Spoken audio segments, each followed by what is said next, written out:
Hello everybody, good afternoon and happy Wednesday to you all, and welcome to the stream. Esme, Richard, Sarah, Adam, McLovin, Talon, welcome guys. Thank you all very much for being here. We have to decide which characters are going to be our main. And that has to happen today, because pre-release is tomorrow. Carrie, Buffalo Bill, welcome. Lisa, good evening to you. So yeah, that's what we're going to try to do today. I'd like to narrow it down to at least 2 characters. Yeah, I'd like to at least narrow it down. And to know, like, who I'm playing and where I'm playing them. There's a chance that we have a character for the recorded series, that I play on the recorded series. They do all the questing. I read all the quest playing that character. And then we have a character that we stream. And then between the 2 of those characters, you know, they're both going to hit max level by September 10th. So then we will have 2 characters ready to decide which one of them is going to go into Season 1 first. That's kind of what I'm thinking. McLovin, thank you so much, man, for the $25 super chat. That's an incredible amount of support. I really appreciate that, my man. War Within hype. Absolutely. I'm finally starting to feel it. I don't feel hype like really far in advance. It's hard for me to get like super excited really far in advance for anything. But now that we're 1 day away, now I'm pretty hype. So yeah. Yeah, now I'm feeling the hype. And so yeah, like I think I'm gonna start off today and play a little bit on the mage. The mage and the evoker are at the bottom of the list right now. And honestly, like evoker and shaman, they're kind of interchangeable. I'm trying to narrow it down to 4. I'd like to have just the 4 characters like throughout the entirety of War Within. From beginning of expansion to end of expansion, I feel like I'd like to have my roster kind of set. I'd like to have it set. Buffalo Bill, thank you so much for the $10 super. That's very generous of you, man. You vote Paladin or Mage? It could be the Paladin or the Mage. Yeah, I think we're going to have a recorded series character and a streaming character, at least initially. And then once the recorded character, once I've read all the quests and they're capped out and everything's good, then they kind of both become interchangeable. And then the next big choice will be like, well, which one do we take into Season 2? Or Season 1? Do we take them both into Season 1 on September 10th? So yeah, lots of stuff to decide, lots to talk about. So yeah, let's log into the mage. And we'll do a little bit on the mage. Looks like my music volume is a little high. I'll tone that down a little bit for you guys. What we're listening to now must be Xalatath's theme. It's very like frenetic and crazy. Alright, of course we are parked in the portal room. I need your help. Do we want to play with these in the event? Do we want to do like some 5-man stuff? Maybe I'll see like what are the odds on just getting into a heroic while we do the event. And also, man, I tell you, I kind of want to try out Arcane. Yeah, I kind of want to try out Arcane. Frost and Fire Mage are both at the bottom of the tier list. Like, okay, here's how I feel about the tier listing. Okay, in retail especially, there's not a huge, if you're looking at, so when you are looking at a tier list, you're looking at bars of potentiality. And you're also looking at a middle line on the bar of potentiality. And if you actually look at the tier list, you'll see that oftentimes a class that's lower on the list, if someone plays it better, they can do more DPS than someone playing a better class at the middling range of that class. And I feel like all of the classes in retail are pretty freaking close. So that even if you're playing a class that's near the bottom of the tier list, if you're playing exceptionally, you're going to outdamage people that are playing higher listed classes who are just playing them in the middle of the field. Maybe because it's a new class to them, because they're trying to play the flavor of the month. Maybe, yeah, I don't know. But that's how I feel about the tier list. Like, yeah, what I'm not going to do is try to play to the tier list. Because what's going to be beneficial for 90% of people is to not look at the tier list, play a class that you like, that you know well.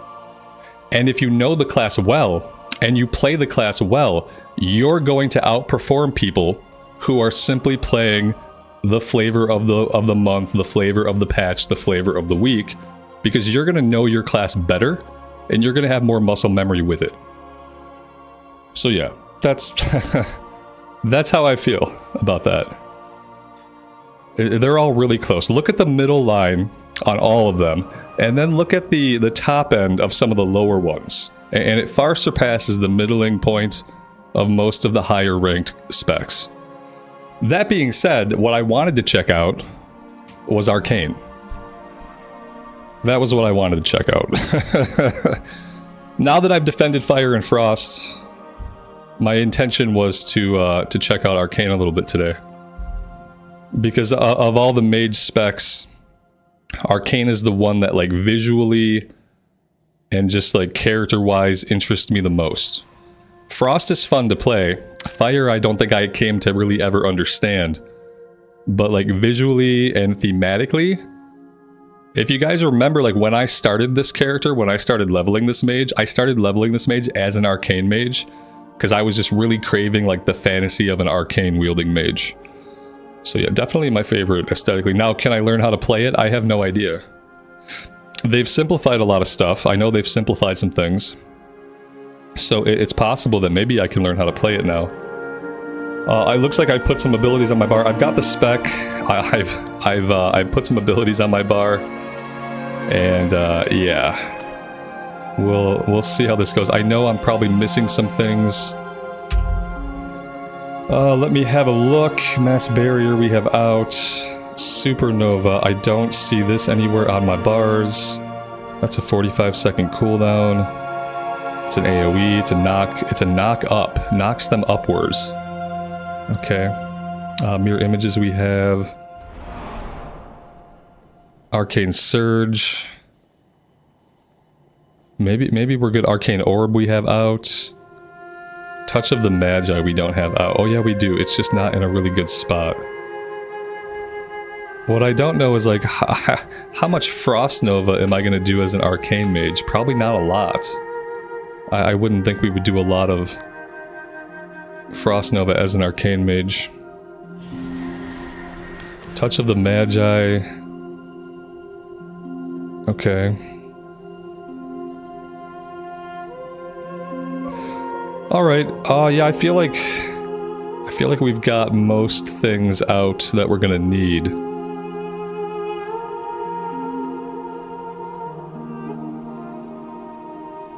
Yeah, we should be good. I wish I could find my counterspell.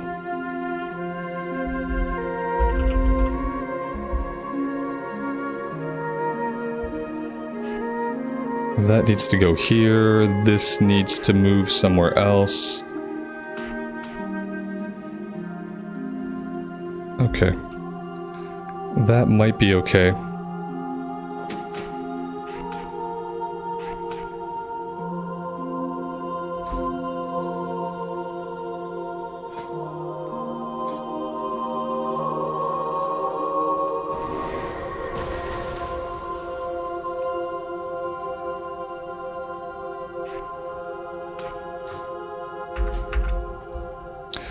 All right, so let's jump into like heroic queue, and I'll run around in the event a little bit.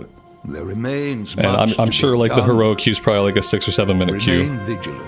Well, let's see, 10 minutes. So yeah, let's just run around in the event, and we'll primarily be looking to try them out in dungeons.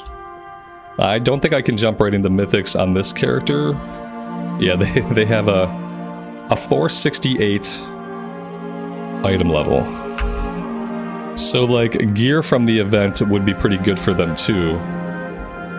But yeah, for now we'll just do some heroics.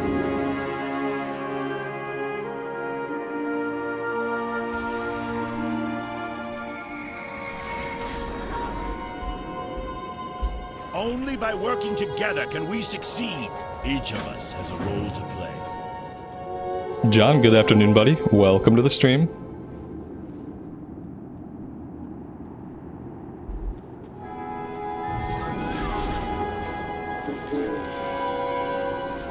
Stay your arms. I yield. Oh god, I turned voice acting back on. In preparation for War Within, I turned voice acting back on, so now we're gonna hear all the shouting. Alright, what is going on? Let's just leave this here for now. It's my favorite zone. Of all the events, it had to be my favorite zone.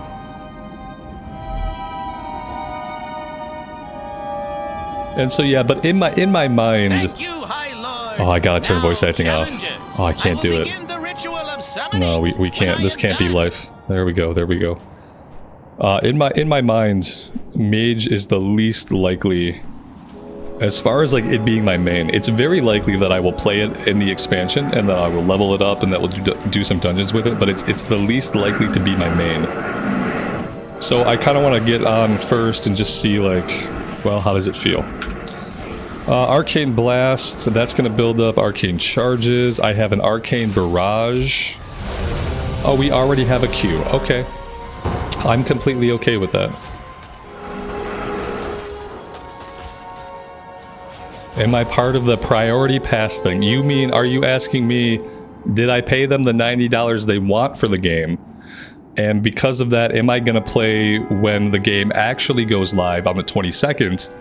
And not 4 days later on the 26th. Yes, I'm gonna play the WoW expansion when the WoW expansion comes out.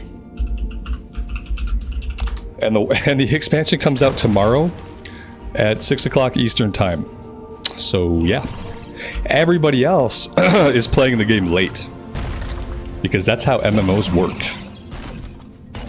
The servers turn on, and you're either playing or you're not. And if you're not playing, you're playing late. Which is perfectly fine for some people, but obviously it's not fine for me.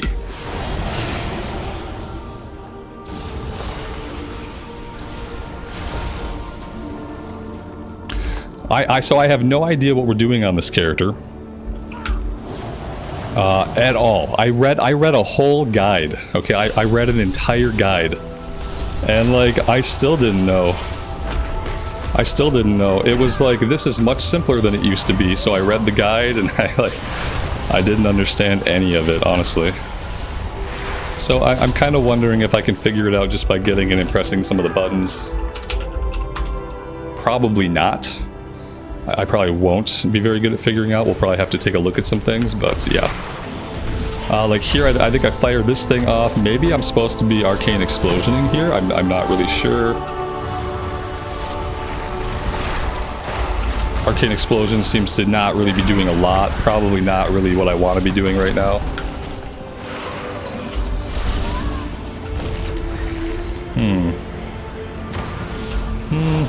So Arcane Barrage spends my charges. So that's good to know. Lael, good afternoon, man. Welcome to the stream.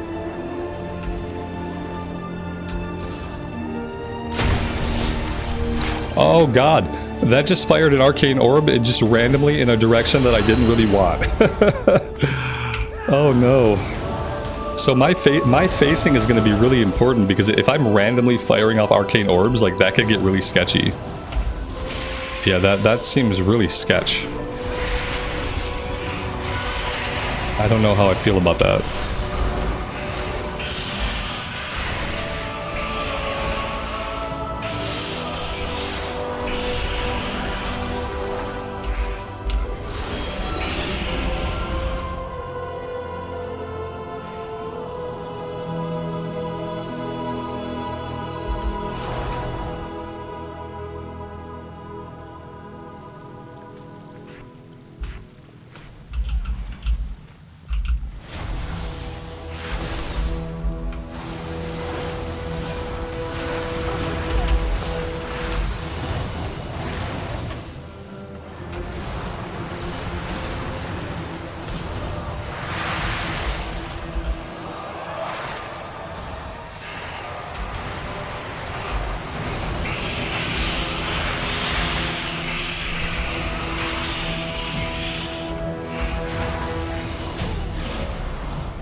Yeah, I don't know. I mean, I'm pressing buttons. You know, buttons are being pressed. Things are dying. That's good. Like, nothing's living quite long enough for me to, like, really do much. You know, the big bosses in the pre-patch event, those big bosses might be, like, a good opportunity for me to try to work through, like, some kind of rotation. Because they actually stay alive for a little bit. Even the mini-bosses stay alive for a little bit. But yeah, some of these bosses, they're gonna fall over, like, instantly. If any of you guys are Arcane Mage players since the pre-patch and you have any tips, I would love to hear any of your thoughts. Because yeah, I read a guide, but like without having played the class yet, like reading the guide was very useless to me. Because I didn't have any context for anything. So like without context, none of it made sense. The spells look cool. I'm happy with how cool the spells look.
What race are we? We are a human. Yeah, we are a human being.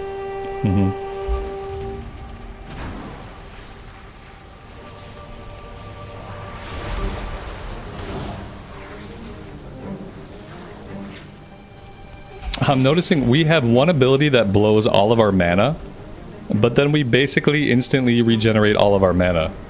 So like the spell seems scary because it's like expends all of your current mana, which you think like, oh no, but then we immediately regain all of our mana.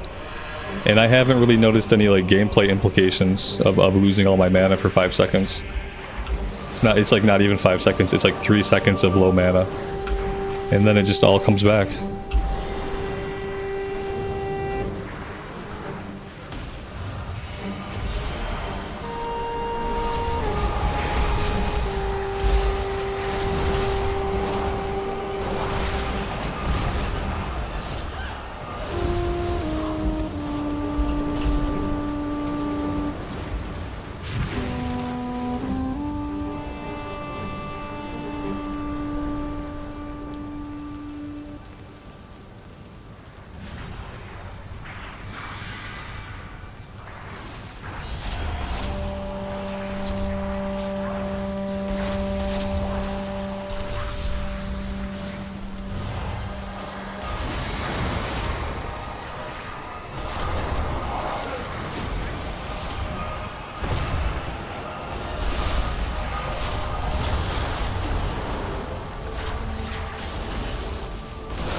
Oh, you know what? Something with evocate. The guide was like, make sure you evocate. Make sure you evocate. I don't really remember why. Because we don't need mana, but like something about evocating. I should probably be evocating sometimes. 1.5 minute cooldown. This can go here. I'm not really using Blast Wave. Not sure if I should be. Yeah, but apparently I'm supposed to evocate sometimes. It gives me some kind of bonus to my damage or something. I'm not really sure what it does. I'm gonna have to read the guide again now that I've like pressed some of the buttons. It increases your intellect a bunch, which is gonna directly like boost my damage. Okay, right on. Yeah, I'll try that. I mean, it's on a 1.5 minute cooldown. I wonder if I should be holding that for boss fights or if I should just be popping it like whenever I can. I'm gonna see how it feels to pop it right now.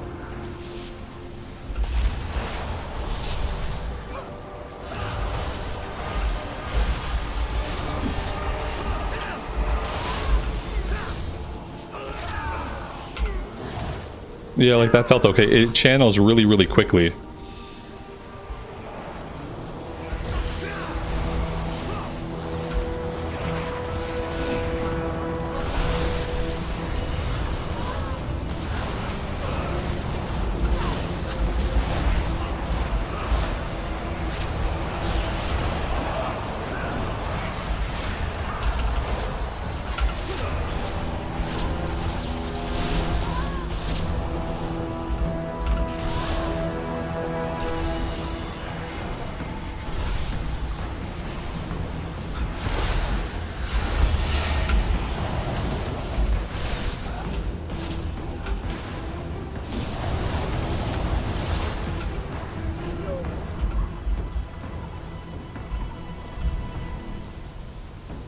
Yeah, I mean, like, I still don't know what I'm doing, but it feels okay. It feels okay, but I still have no clue.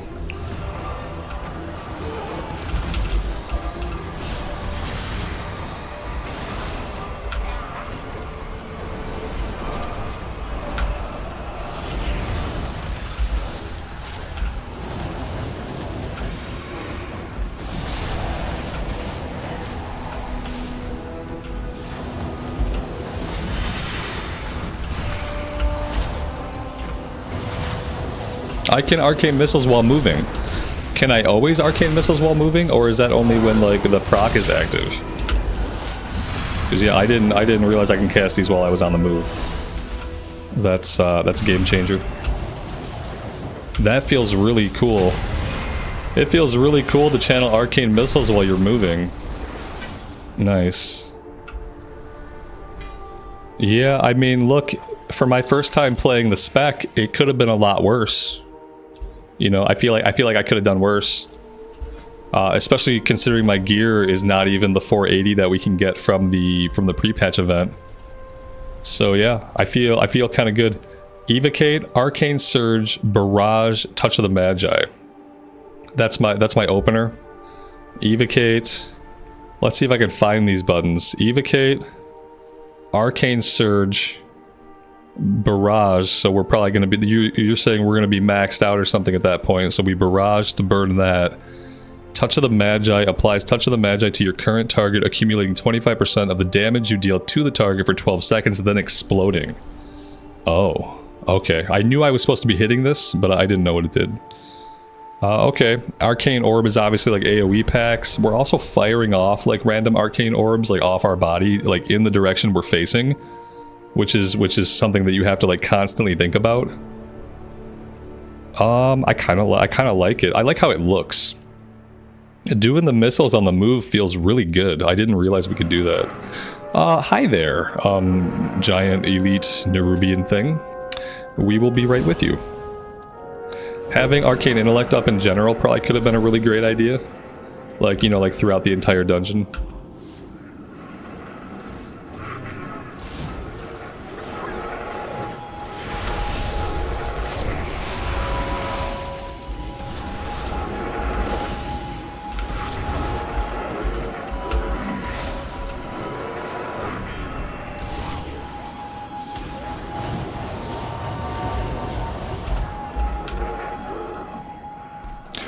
I should probably get my opener like in a place where I can easily click those buttons in sequence, sort of.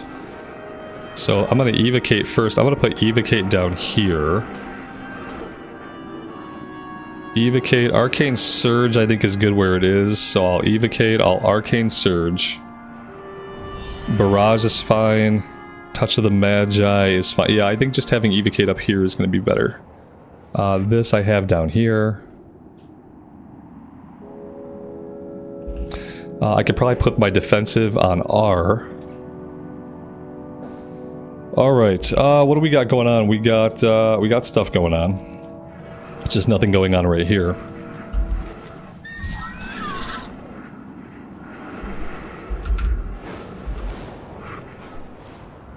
I feel like doing a little bit of the pre-patch event might not be a bad idea because this character could use a little bit of gear. Could use a little bit of gear. I don't know if we can get upgrades out of heroics. I don't know if heroic gear is better. I have a one-hander that's 480, but I don't think I have an offhand for it.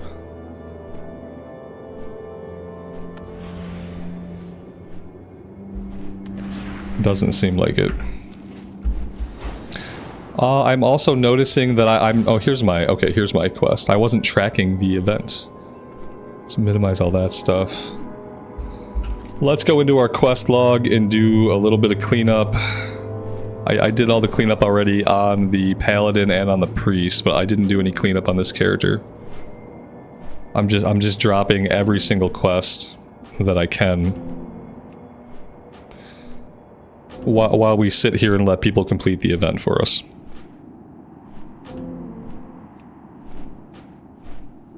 This character has a ton of quests that we don't need.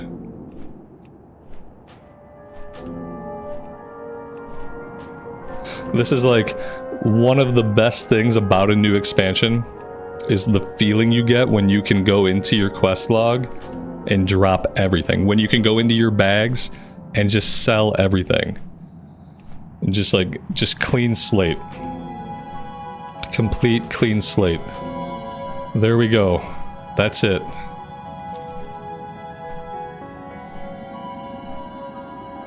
Evo, Clearcast Missiles, Arcane Surge, Barrage, Touch of Magi. This is gonna get complicated. Evocate, Missiles, Arcane Surge, Barrage.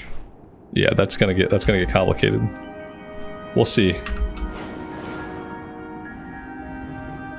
That would take some time on the target dummy to burn that in.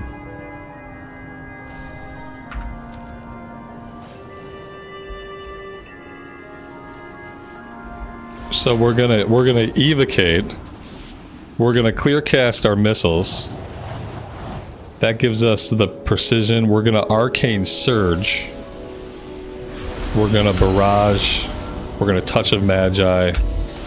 And then I guess we're just back at it.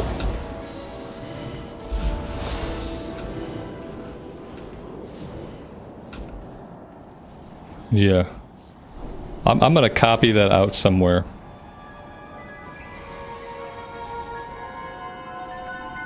If I can. There we go. Let me copy that out to a OneNote just so I can like look at it and like get it into my head a little bit. Okay. There we go. I will keep that up. And I'll try to glance at that from time to time. And put that right over here.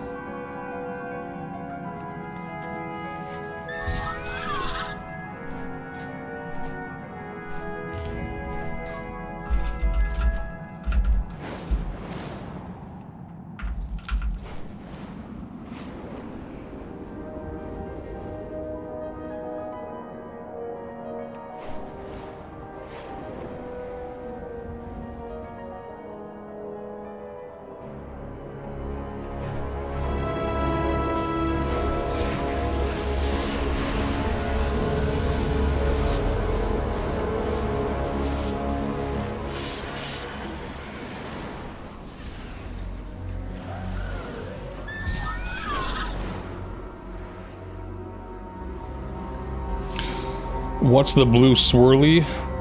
Let's see, it's on the bottom right corner. Okay, let me check once we land here. The blue swirly, bottom right corner. This guy? Down here? He's, it's shifting power.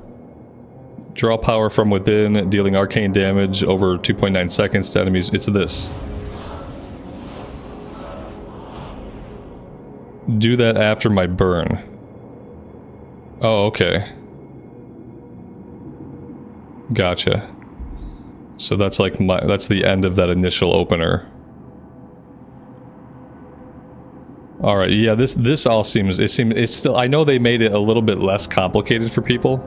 Like, at least I heard they made it a little bit less complicated, but this still seems pretty complicated as far as like nailing the opener goes. Zenkai, good afternoon, buddy. Welcome to the stream.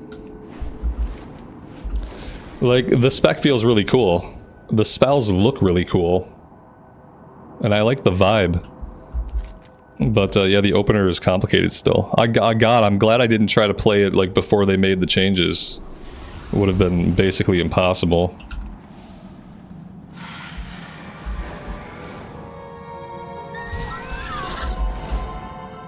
We're just flying around, getting crests. Not really having to do a whole lot. No, we're deciding my main and my main alt today. So we're probably going to end up with a character that I do in the recorded series and a character that I stream on. And then we'll probably be taking both of them into Season 1. So yeah, well, that's what we're trying to determine today. I have 4 characters that I like. 2 of those characters are going to be temporarily voted off the island. So we're going to end up with a main for my recording series. And just like a main for the streams. And then before Season 1 opens, both of those characters will be max level, both of those characters will have heroic gear. And they'll both be ready to go for whoever we want to bring into Season 1 mythics. Alright, let's see. We're gonna do Evocation, we're gonna pop our missiles, we are gonna pop our Surge, we're gonna do Barrage, we're gonna Touch of the Magi. If I was in range and that wasn't on cooldown for some reason, I could do it. Damn, I'm not sure what I messed something up there. I hit a wrong button at some point or another. I feel you hit that wrong button, man. It's all over. You blow your entire opener.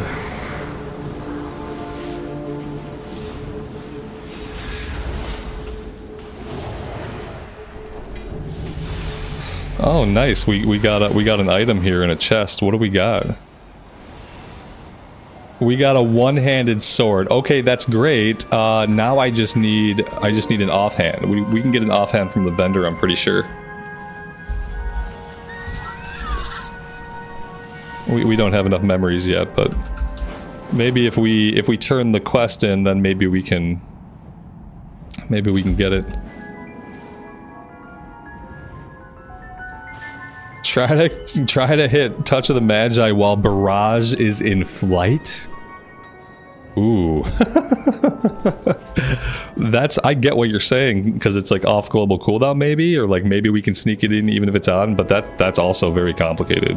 Damn. Okay, so you just gotta be Johnny on the spot with it. I think I want to just keep doing this for a minute. I'd like to get a couple of pieces on this character just to have. Let's put this here.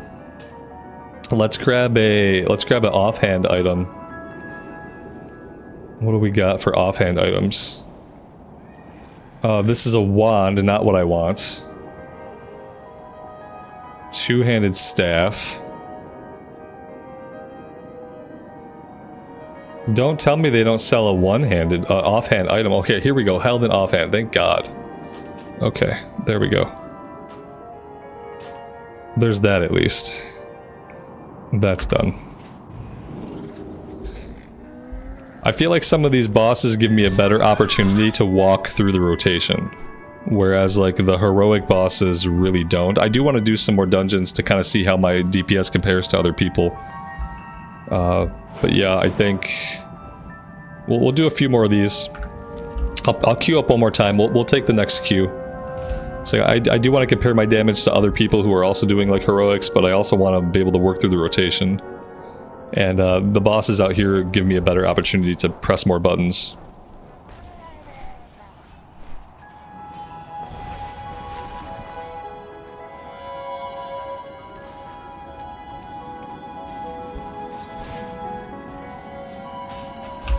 We don't have the tracker for the quest. This seems to be getting like really buggy. Where like sometimes we just don't have the tracking for it. There we go, 75%. Now we got it.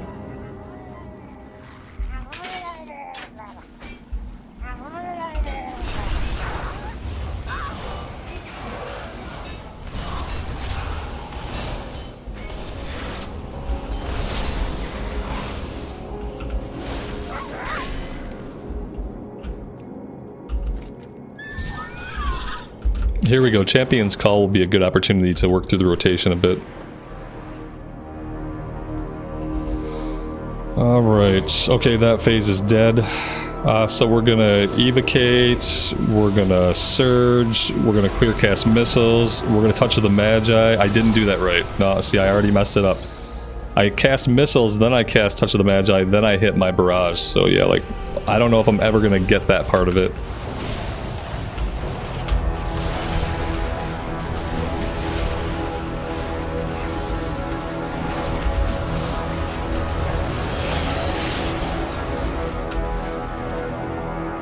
Dang, he died fast. Okay, so barrage, arcane missiles, evo missiles, surge, barrage magi. Evo missiles, surge, then barrage, and then I hit touch of magi while barrage is in the air. Okay.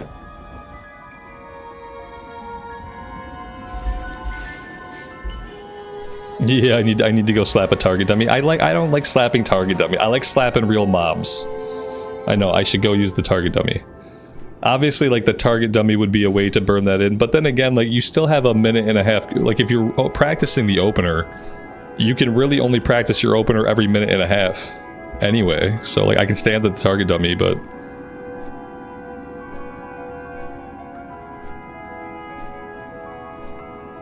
Haven't played the game in 7 years. The graphics are improved. Yeah, the graphics get better with every expansion. They're always doing like small and big things to make the game look prettier, while still maintaining its like its same art style basically. All right, let's get over to this guy. We can slap him for a bit.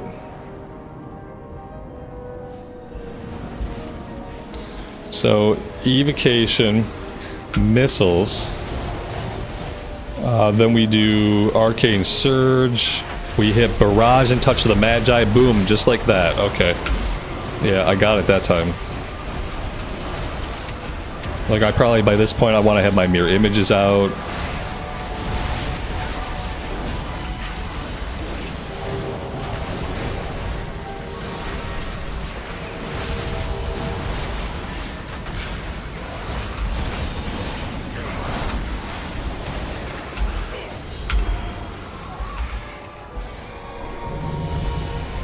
Felt okay.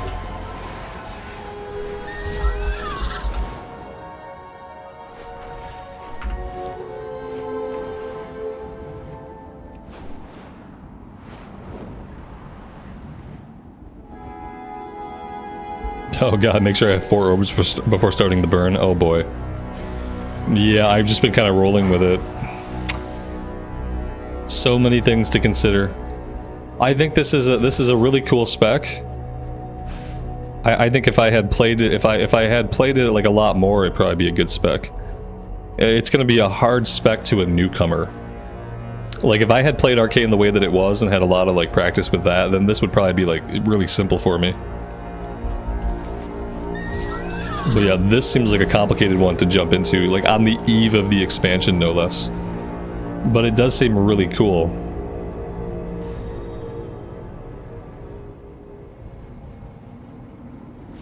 Arcane Orb builds the charges fast. Okay.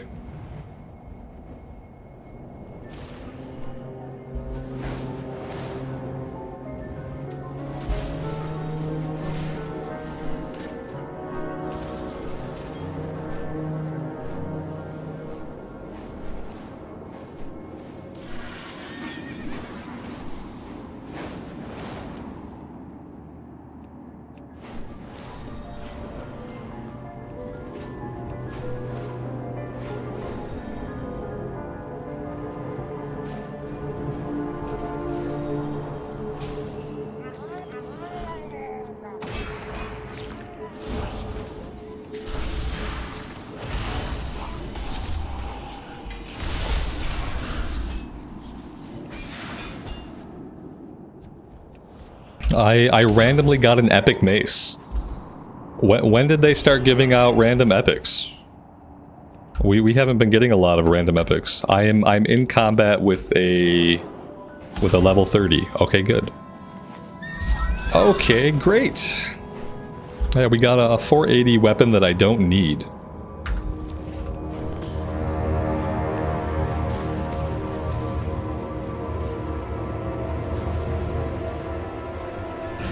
I guess that's over already. I didn't even get to hit him. Oh, the Lich King's up. That's why he despawned. I hate that.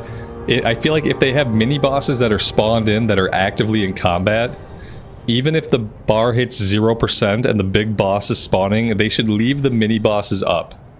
Like, if everyone's wailing on a mini boss, like, leave him up. Let us finish killing the mini boss.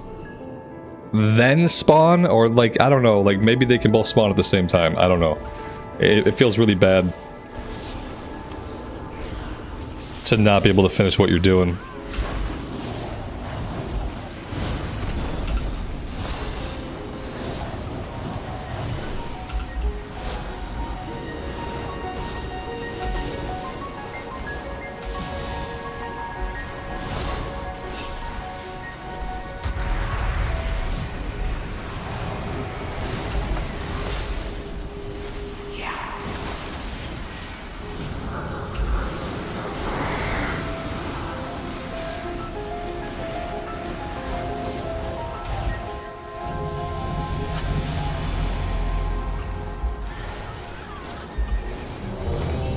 Alright, we'll do this, that's perfect timing. We killed the Lich King.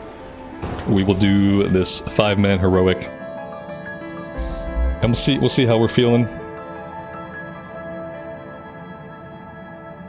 I'm trying to give each character like an hour. Like, just jump on for an hour. Try to, like, do what we can. See how we feel.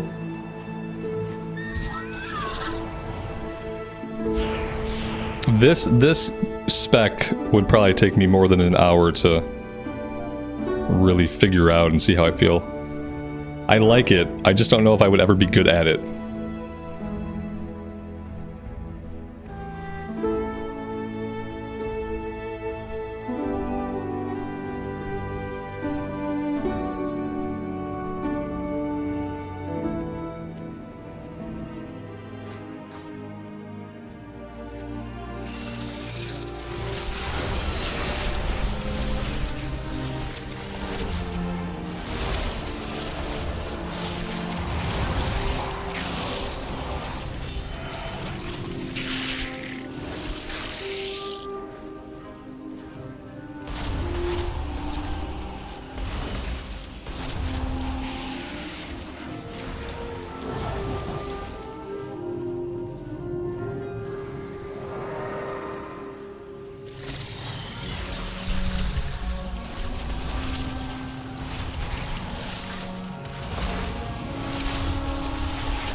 Yeah, I don't know, it's a lot of fun. it just feels fun. Even if I'm not doing it right, it still feels fun.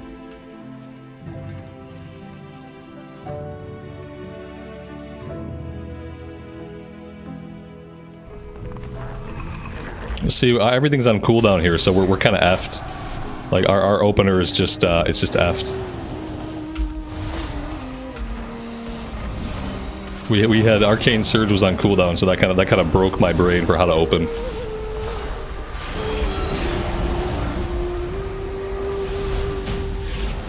It didn't matter anyway because he died instantly, so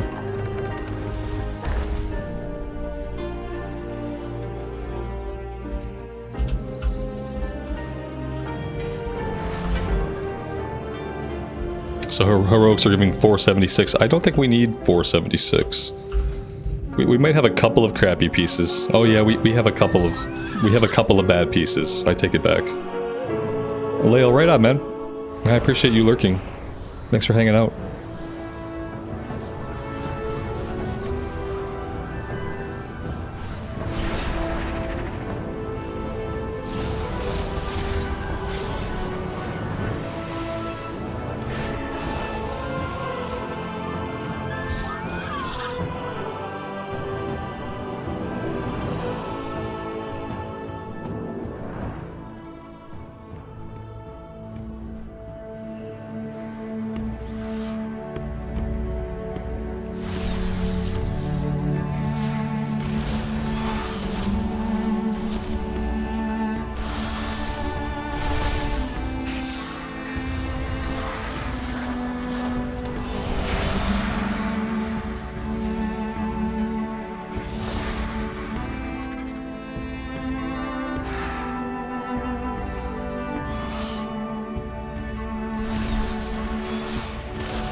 Oh, missiles does hit multiple targets.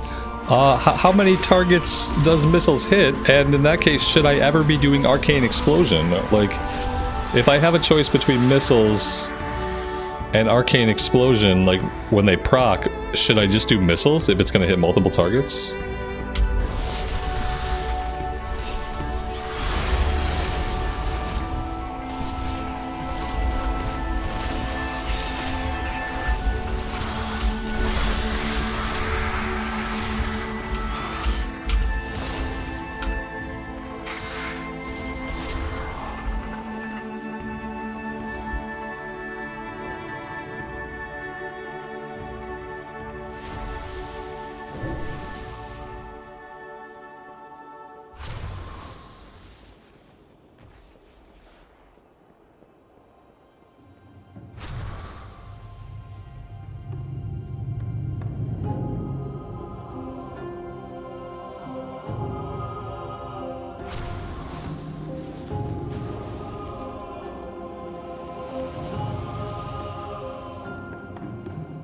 It hits multiple after 3 clear cast. Okay.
We don't lose any mana. The only time we spend mana is when we do Arcane Surge. Because Arcane Surge blows basically all of our mana, but then it gets regenerated really fast. Mana is not really a resource in Modern WoW. Classes have other resources in Modern WoW that are more interesting than mana. Like we have arcane charges that we're building and spending, stuff like that. But yeah, the model is no longer like mana. Mana is not really relevant for DPS classes in Modern WoW. Even if they have mana, they have other resources that are more interesting and more important. Is the best way to explain it.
I totally messed up the opener there. I messed up the opener again because when Arcane Surge is on cooldown and I go to do the opener, it messes me up.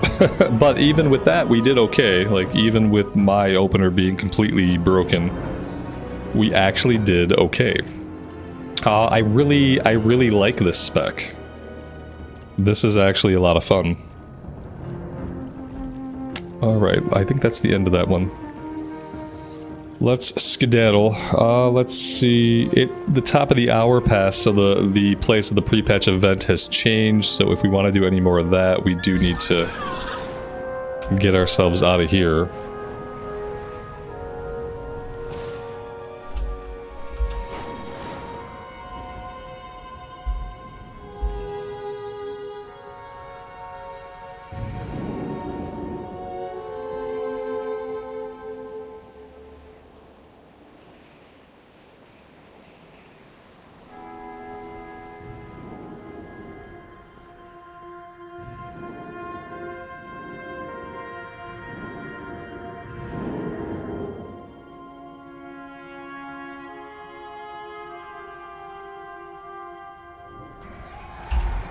Yeah, my thought for today was to play the 3 that I'm kind of choosing between.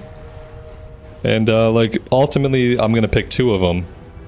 One of them is going to be my immersive playthrough character. So on one of them, I'm going to do all the quests. I'm going to read all the quests. That's going to be the recorded series. And then the second, or I don't know which one you want to call the alt, but there will be one character for the recorded, one character for streams. So that's kind of how I'm gonna do it. I have enough time to play both characters. Yeah, and I'm gonna do the immersive recorded on one character. I'm gonna do the streams on another. They'll both be ready by September 10th. They'll both be max level. They'll both have heroic gear. They'll both be ready for season 1 to start, and then we can decide like who do we want to get Keystone Master first.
Yeah, I'll repair. I could pull out my mount and repair whenever I feel like it, so yeah, I should do that. You're absolutely right.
we got a random epic polearm. So the little events are starting to give out random epics. I remember like day one, they were giving out epics sometimes that were like not for your character necessarily. Like we got some leather gear. And then like after day one, when they did some of the tweaking, some of the fixes, we stopped getting random epics. And like every once in a while you'd get a chest for your character and that would have like a 490 item in it.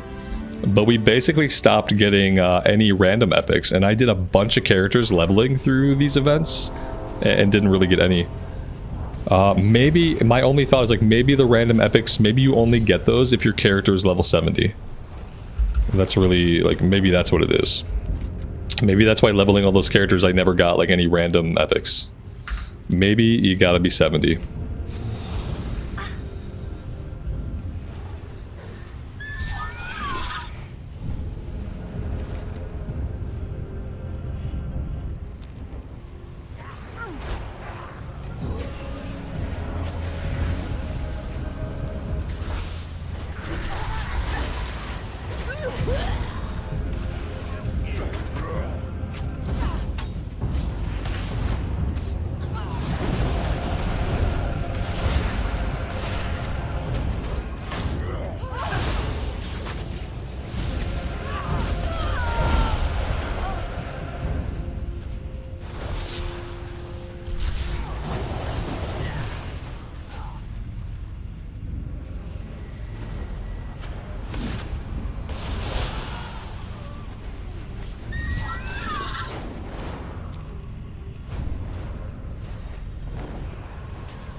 Did I choose my main yet? No, I'll decide at the end of the stream. We have a few characters to play today. This is the first character that we're kind of like touching base with and checking out. After this, we're going to probably jump to the Pally, and then we'll jump to the Shadow Priest. And then I'll decide what character is going to be my main for the recorded series and what character is going to be my streaming character. So we'll end up with two characters that are technically going to be both main characters.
Well, I'm not going to take the Q right as we're about to kill the boss. Yeah, I don't really think that's a good idea. Don't think it's a good idea. Leah, good afternoon. Welcome to the stream. Thanks for stopping by.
Johnny, thank you so much for the $5 super chat. It's awesome, man. I appreciate that. Good afternoon, and welcome to the stream.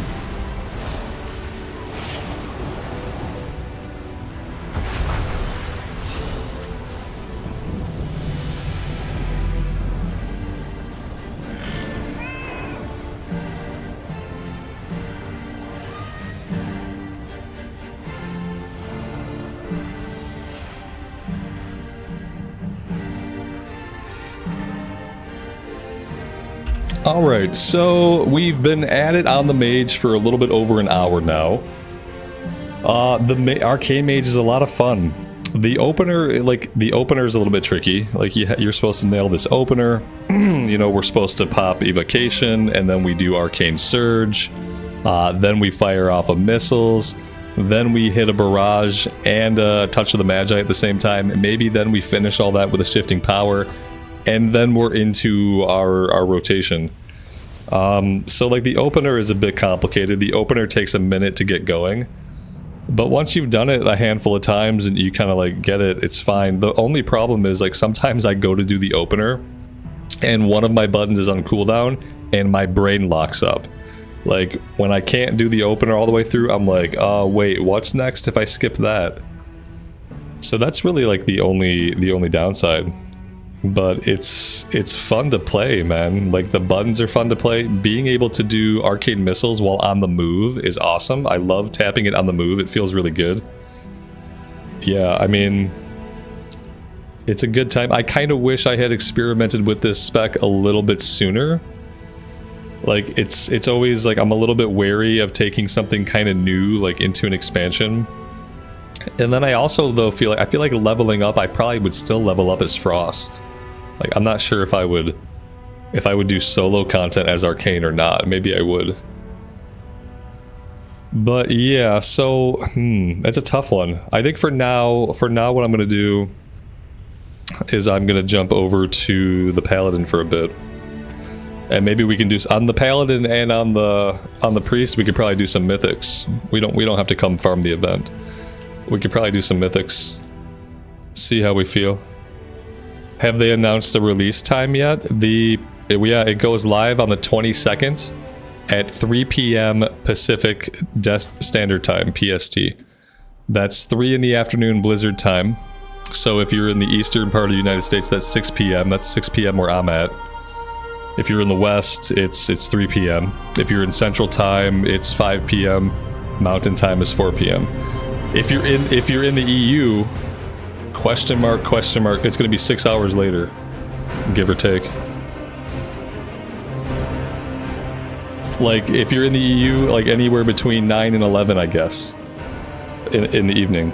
But yeah, 3 o'clock Blizzard time tomorrow, 6 p.m. my time.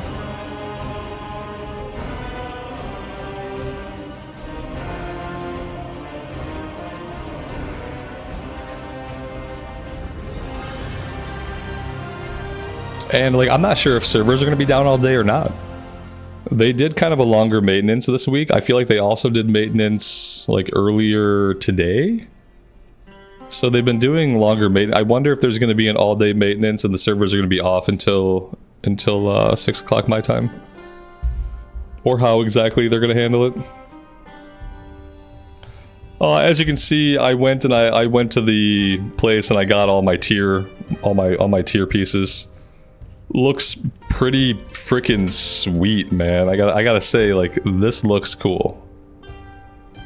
It looks badass. Okay, I might take the helm off after a bit, but it looks really cool. Alright, so, like, on this character we can do mythics. That being said, I need a mythic key. And then we'll see. Yeah, it's probably 11. It's 6 hours after 3 o'clock Pacific. Somebody probably has put a map up. There's probably like a world map somewhere on the internet. If there's not, there should be. Whoops. I seem to have lost my keystone. We got 2 ruby life pools. Okay, it could have been worse. Like, it could have been no good offensive.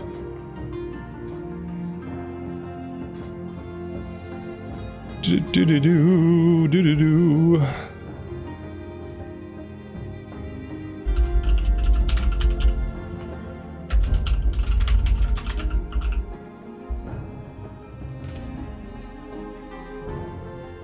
Yeah, if you're in Ohio, it was 6 o'clock. Same as for me. I'm in Michigan. So yeah, 6 o'clock after dinner time. Perfect time, perfect time. So yeah, like, I am going to stream the launch. Originally, I wasn't going to stream. Originally, I was going to focus on recording stuff. But now I kind of decided I'm going to have a recorded series character where we're going to read all the quests, and it's going to be immersive, and we're going to look at all the lore and stuff like that. And then we'll have a stream character, where we don't do that, where we just level the character up and we just play the character. So yeah, that's the new plan. I'll be streaming for a few hours opening night. I won't be on super late because I will have to cut out to start the recorded series so that the first episode of the recorded series can go up the next morning. But I will be streaming for a bit on opening night tomorrow night. We'll probably come on a little bit early. We could just hang out in Classic and have a chat and wait for the servers to come up. Let's see, do I need a third DPS? Yes. I think. No, yeah. See, there we go. We're good. Okay, so we have all the DPS we need. I accidentally invited an extra DPS. In my haste to fill the group, I clicked too many people. And I will have to boot them if they join.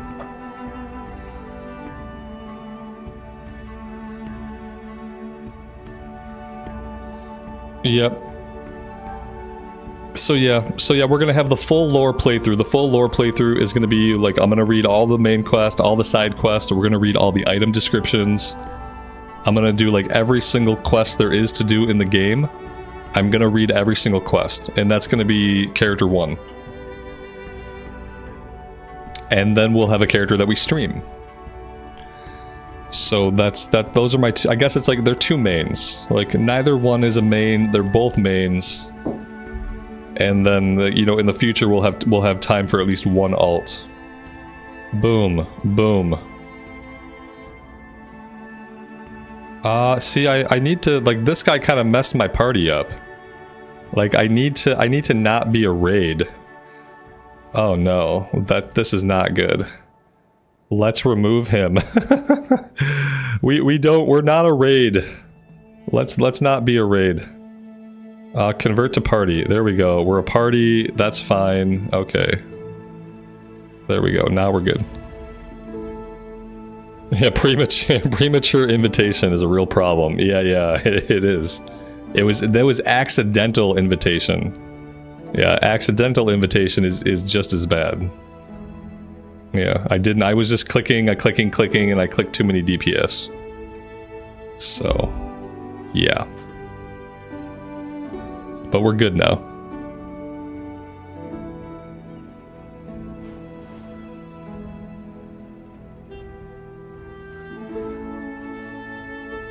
Yeah, no, with the recorded series, I'm just gonna take my time and read everything, yeah.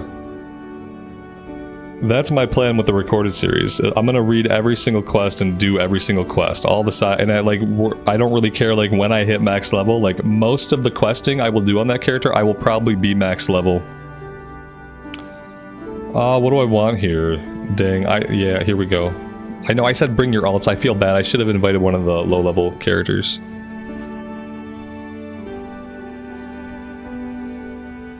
But yeah, that's my plan right now. Will there be hiccups or server crashes? No, there won't be. I don't remember the last time that there were a lot of problems. What there will be, there will probably be queue times. Like if you don't get in right at 6 o'clock, you will probably have like a wait time. That's typically what happens. We typically don't see like big server crashes or any serious problems. Typically the worst of it is you'll have wait times. Yeah, I think it'll be fine. I'm fully expecting to be able to play the crap out of the game tomorrow night. And then if there's anything that's like needs to be patched really bad, they'll probably patch it the next morning. There will probably be a small like... I wouldn't be surprised if there were a Friday morning like maintenance. That wouldn't surprise me. But I think like, the game is going to be playable tomorrow night. Remember, they have a vested interest in making sure the game launches smooth, and I think like with the early access whole thing, like that's splitting the player base up. So typically you would see every single WoW player logging in at the same time, but because of how they have kind of split the release, you're not going to see everybody logging in all at once. It's going to be a little bit different, and I think that's going to make it a little bit easier on the servers. So we might not even see any queue times. The last one that tanked bad was Burning Crusade Classic. Yeah, that sounds about right. It's been a while. We've had quite a few launches that have gone really smooth. We've had even the SOD launch went really smooth, even though for a minute like the servers weren't listed, then the servers didn't have names, then they had generic names, and then they had their real names. Even SOD eventually, like that night, it was playable, it was fine. It just took it a minute to get there. Yeah, I don't think we've had any really big launch night snafus in a while.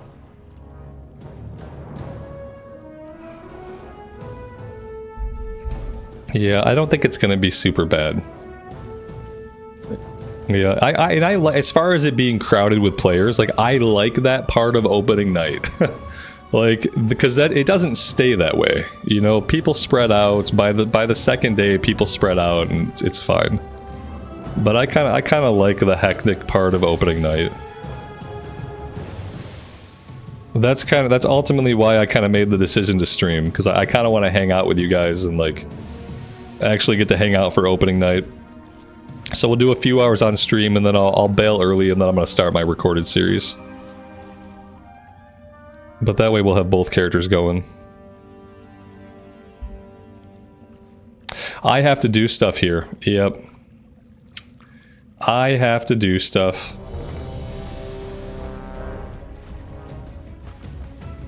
This is on me. All right, we're ready. We're doing a countdown.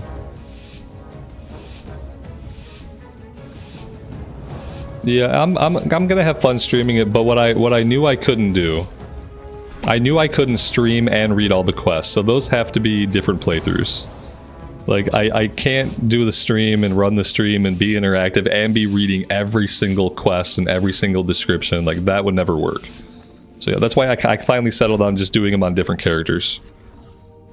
Doing the recorded on one character, doing the streams on another character.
My details meter is not working.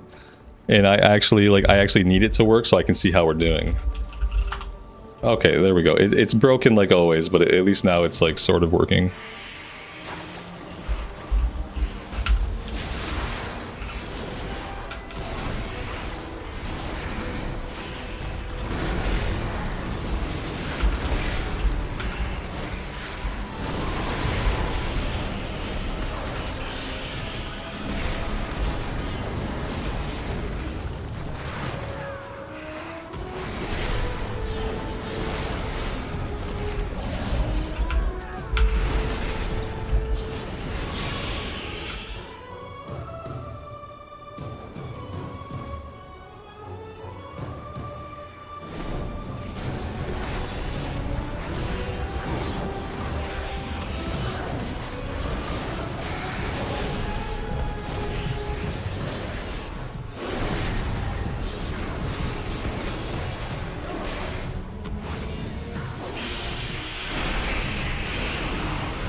Yeah, there will always be people that rush content that, like, you know, some people, that's how they enjoy stuff. You know, some people just enjoy, like, doing it quickly. How fast can I level? How fast can I clear the content?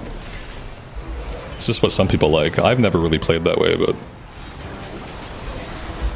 not on the channel, at least.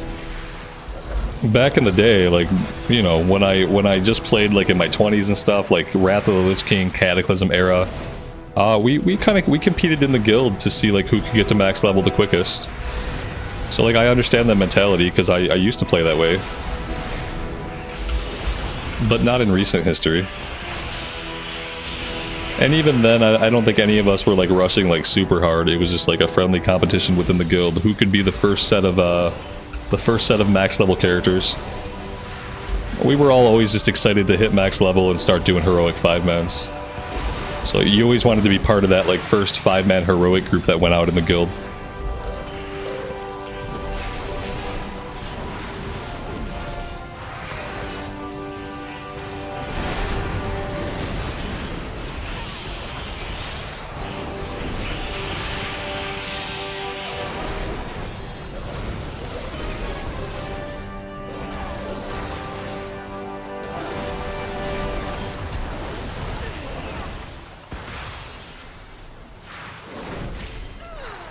We never had a lack of stuff to do.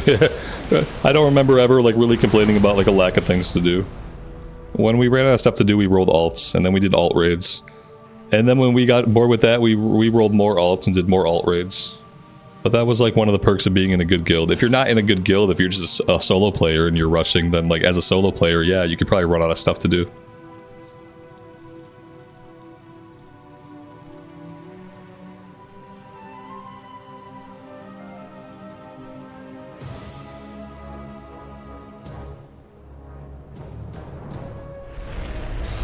I mean, even if you're, like, a competitive player, there's really no reason to rush because the season 1 doesn't even start until September 10th.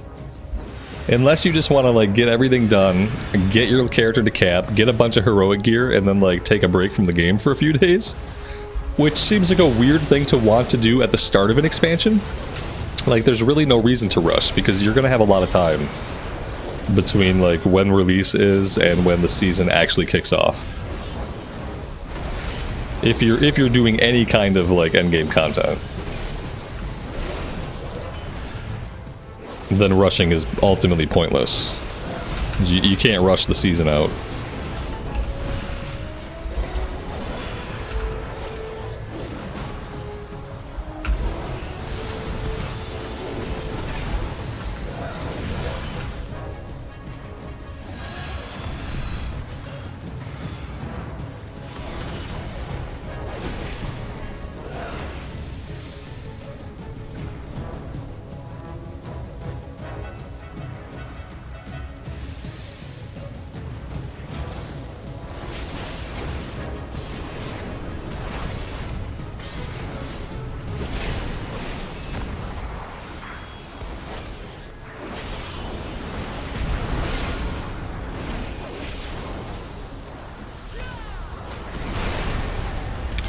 I think I pulled aggro. Yeah, it felt like I had aggro on stuff. That was not my finest moment. But yeah, it happens. I guess I went a little bit too hard.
A spec I would never play, a feral DPS druid.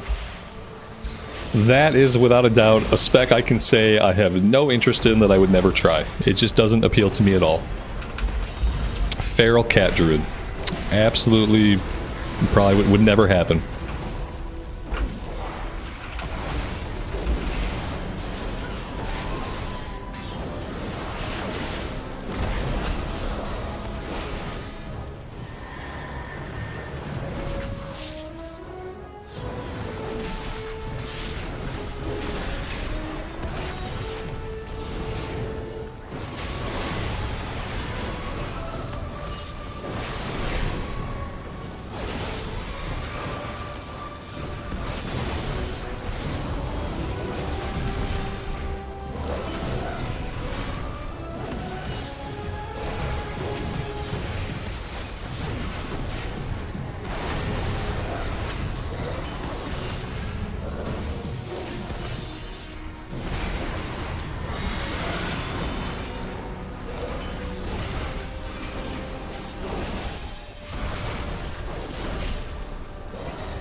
I don't know what's killing me, but I don't think it's anything that I'm responsible for.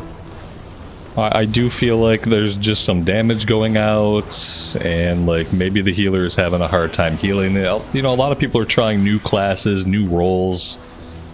I was spam healing myself with Word of Glory and popping all my cooldowns, and nothing was doing it, so I'm not taking responsibility for that one. I did everything I could to stay alive.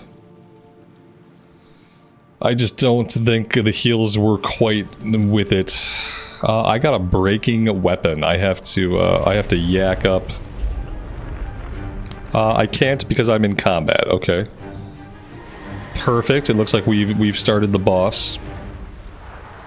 It's exactly what you like to see.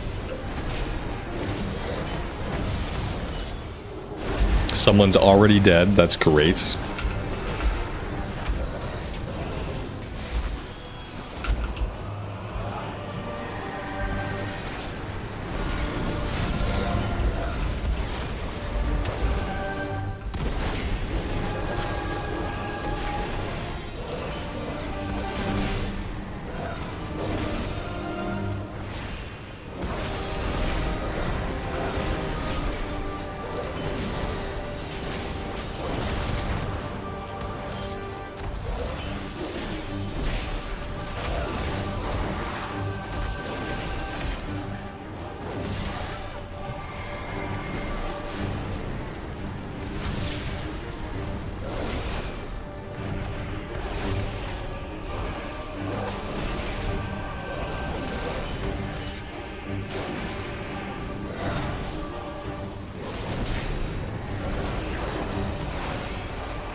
Hey, at least we got him. Could have been worse.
Well, yeah, okay. Well, a bunch of us are dead. That, I don't know. I don't know what happened there. I waited to hit my buttons, too. I waited. I was like, there's no way I pull that. I need to jump on my yak. And I gotta repair my weapon. So I'm really hoping that I can yak up here. Yeah, we're good.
This warrior, this DPS warrior, I guess, he can't keep himself alive for anything.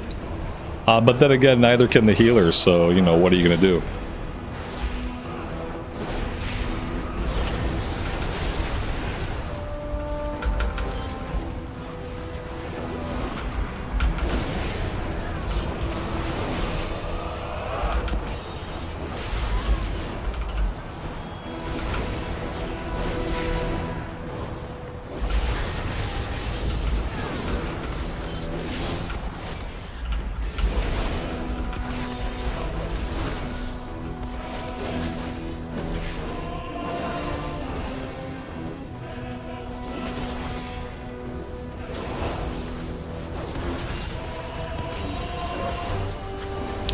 You know, with the changes they've made to tanking and healing, from what I've heard, healing feels a lot better now.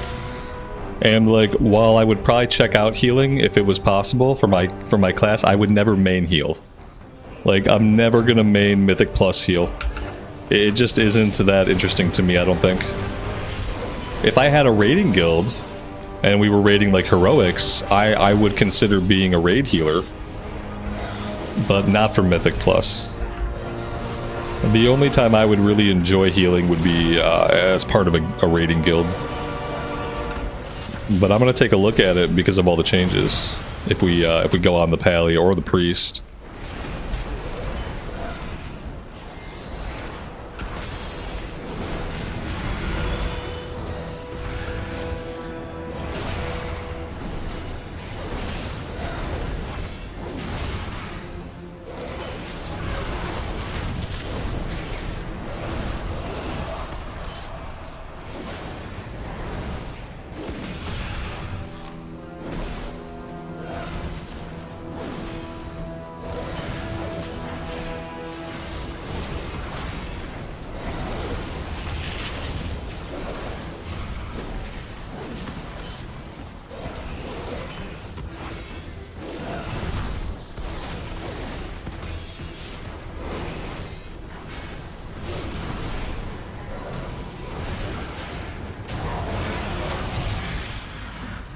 Not bad. Not bad. Hey, we beat the timer. We had a DPS warrior that couldn't stay alive. We had a healer that seemed kind of new to the role. But you know what? We managed to complete a +2 mythic key. So congratulations to us. I'm not taking any quest. I don't want any quest. I've cleared out my quest log, kind of. Apparently, oh, okay. These are the events. Nope, I don't want any quests. What else did we loot? We looted a 496 trinket, which I can't use because both of my trinkets are better. Increasing mastery. Yeah, I think most of my trinkets are better, so yeah, not very useful. And then what did we get? We got a Bracken Hide Hollow. Okay, yeah, I don't mind doing a Bracken Hide. Be Sad Dog, good afternoon, buddy. Welcome to the stream. Thanks for being here.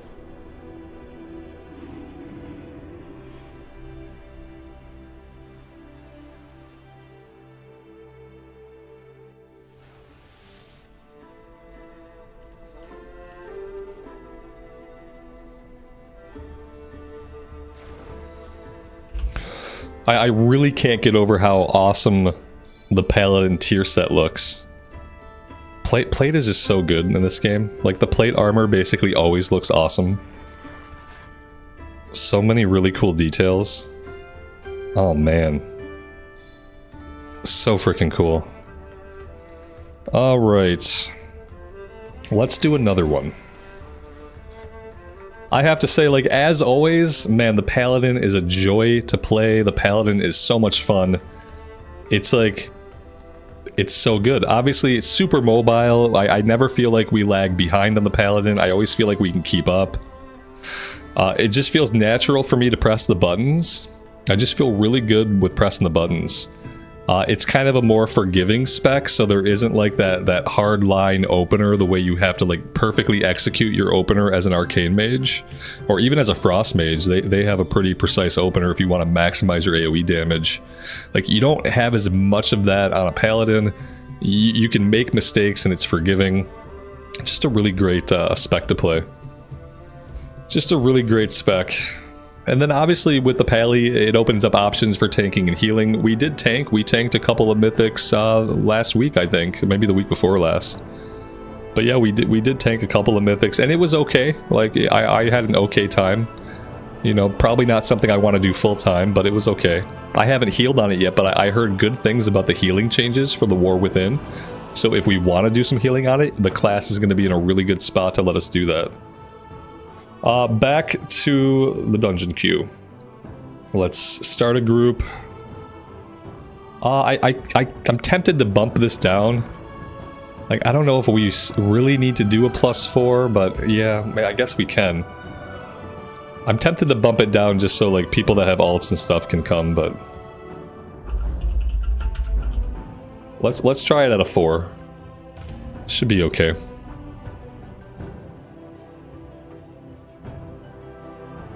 Cloth wearers are embarrassed by their armor and have to use transmog. Yeah, a lot of the cloth recently especially just isn't very good. Maybe play the Pally on stream because of how easy it is to play. Yeah, I mean that's not wrong, but if I'm being honest, like I've kind of thought the Pally for the recorded series, reasons why for the recorded series, like being immersive, like being a melee class will allow me to be up close and personal with the enemies. So we'll really be able to look at the enemy models and like appreciate the animations for the new enemies and stuff like that. That's what I was kind of thinking, like, for this character. And also, like, especially initially, I'm going to be playing more of the recorded character than I'm going to be playing the stream character. Especially now that I'm only streaming Monday, Wednesday, Friday. So, like, we'll do a couple hours on the stream tomorrow night. Then I'm going to switch over and I'm going to start recording a bunch. We'll do a couple hours on the stream on Friday. Saturday, Sunday, I'll be heads down recording, and I'll just be playing a bunch. So yeah, it's kind of, I'm gonna have 2 mains basically. I'm gonna end up with 2 mains. Because I'm gonna be playing both quite a bit. I think the recorded series I'm gonna play, like, it's probably gonna be a little bit ahead.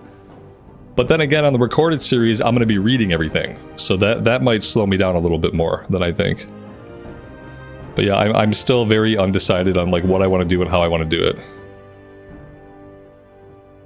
Jess, good afternoon. Thanks for stopping by the stream.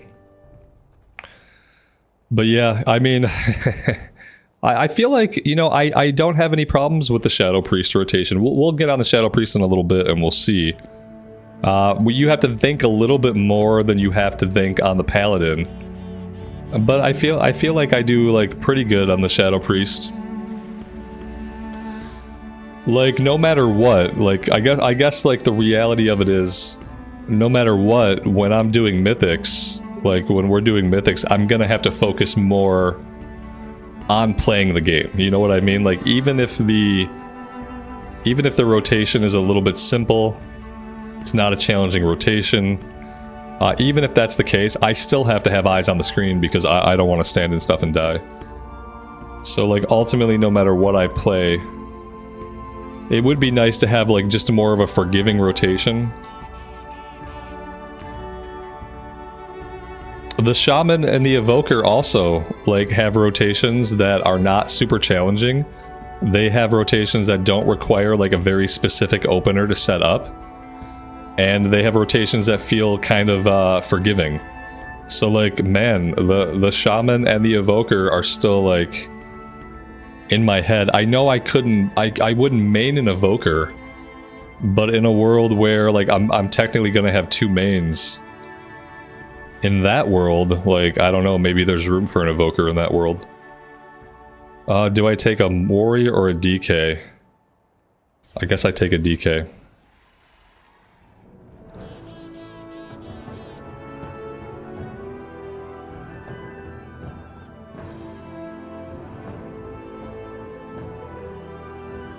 We don't need any more DPS. Now we're just looking for heals.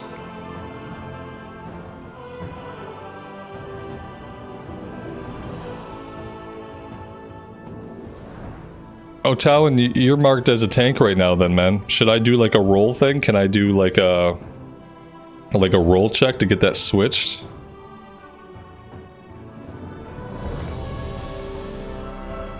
Would you rather heal or tank? Yeah, just whatever's fine. Yeah, you can tank. We'll just find a healer. I don't think it's gonna matter. Yeah, just lock in whatever you want. Either way, we're gonna have to wait for either a tank or a healer. Yeah, you're cool. You're fine as a tank. We'll just wait for heals. I feel like they're both gonna be scarce at the moment anyway.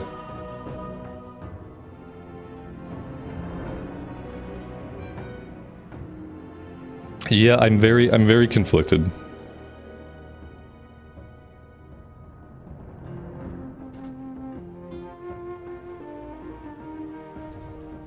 I feel like I should lock in Pally and Shadow Priest, like, I guess the only reason I really feel that way is because these are the two classes that I've spent the most time on. But man, was I having fun on the Arcane Mage. Like, it just feels fun. The setup is a little bit tricky to pull off. But it just kind of felt fun. It all feels fun. That's the thing, is like every class I play that I've played even a little bit of, like they all feel fun. Paladin, Shadow Priest, Shaman, Evoker, like Mage, they all feel fun. Like it's hard to choose because they're all good. They're all good. I'm interested in all of them. I feel like each of them are classes that I have a little bit of skill in, but that I could develop more skill.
We've got a Death Knight missing in action.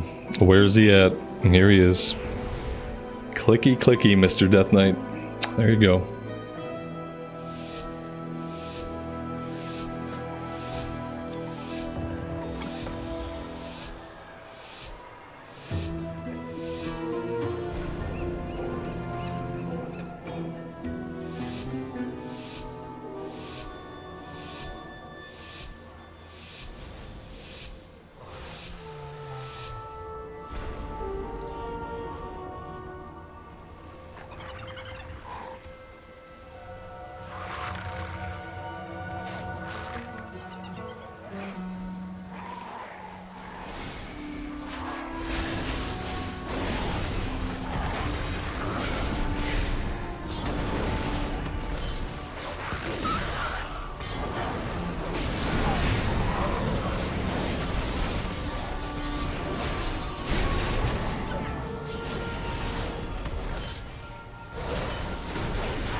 Be sad, dog. Have a good rest of your day, man. I appreciate you stopping by.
Oh my god, Amy. Come on. Really? You know, it doesn't matter. Like, just explain to him that no matter what he chooses, he's gonna have regret. It doesn't matter. Like, there is no right choice. And ultimately, it's one afternoon in a sea of afternoons. And, like, the important thing for him to understand is, like, no matter what he does, there's gonna be room for regret. He's just gonna have to accept that and, like, just deal with it. There's no way to prevent regret in that situation.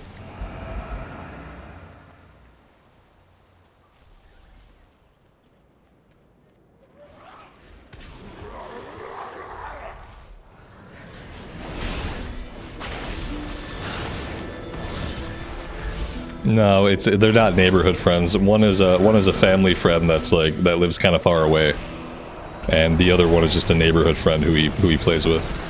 So it's like they're not in like the same circles or like anywhere near each other.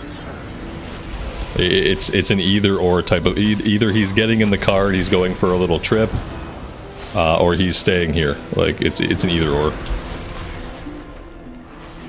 It's an either or, and he's gonna have to decide, and that's a good way to learn, like, you know, you should just be happy with whatever you pick, because ultimately there's gonna be room for regret.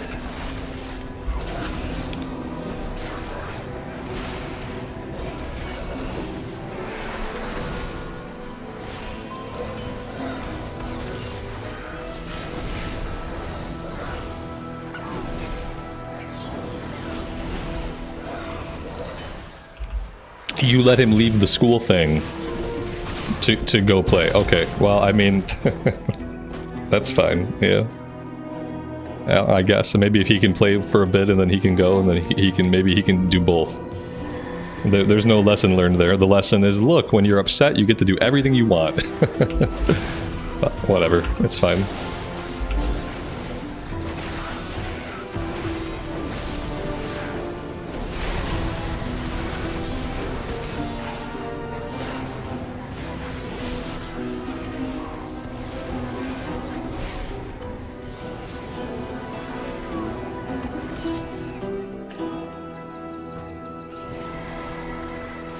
Yeah, rough life choices at 9 years old. Yeah, life is hard.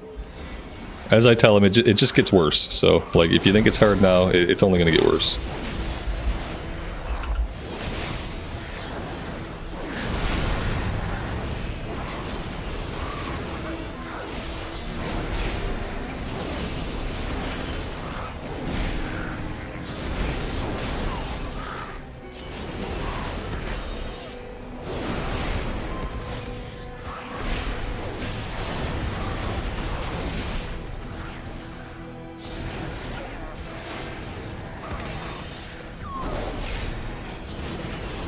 Yep, that's fine. That's probably the best way his day could have gone.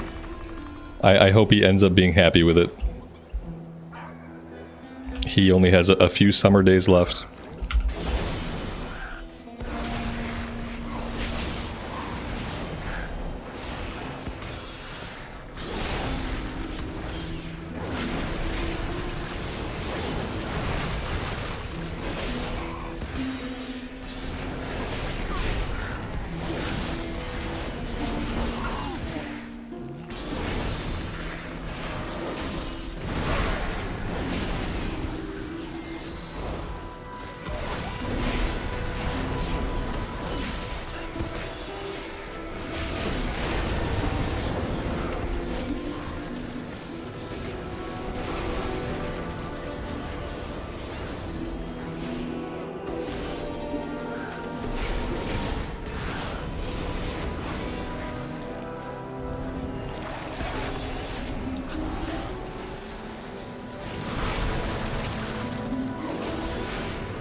Make a void elf. My shadow priest is technically a void elf. Even though she looks more like a high elf, she is in fact a void elf, and she is in fact a shadow priest. And it's likely that she'll be one of my two main characters for the expansion, whether it's the character that I stream or the character that I record with. That's yet to be determined. It's very likely. Although I don't like Illyria. Yeah, I don't really care about Illyria. I don't know. Like, I don't really care about Illyria. Illyria was cooler, like, back in, like, Legion, and, like, basically, I just don't really care for Illyria right now. You know what made her look kind of cool? The animated short was good. I did like the animated short. I think I just don't like her current character model, if I'm gonna be completely honest. I liked Illyria when she had her old character model, like I didn't mind her. Ever since they gave her the new character model, there's something about it I don't like.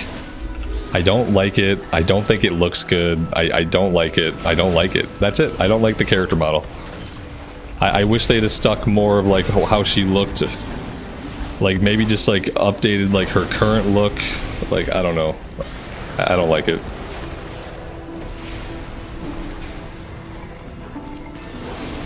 Patrick, good afternoon, man. Welcome to the stream. Thanks for being here.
The War Within does start tomorrow night, yep.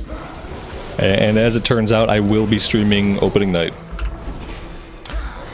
I'll probably come on around like 5 o'clock my time. That's an hour before the servers are supposed to be up, and maybe we'll just hang out in Classic for a while, waiting for the servers to come up. Servers should be coming up at 6 p.m. Eastern Standard Time, which is 3 p.m. Blizzard time.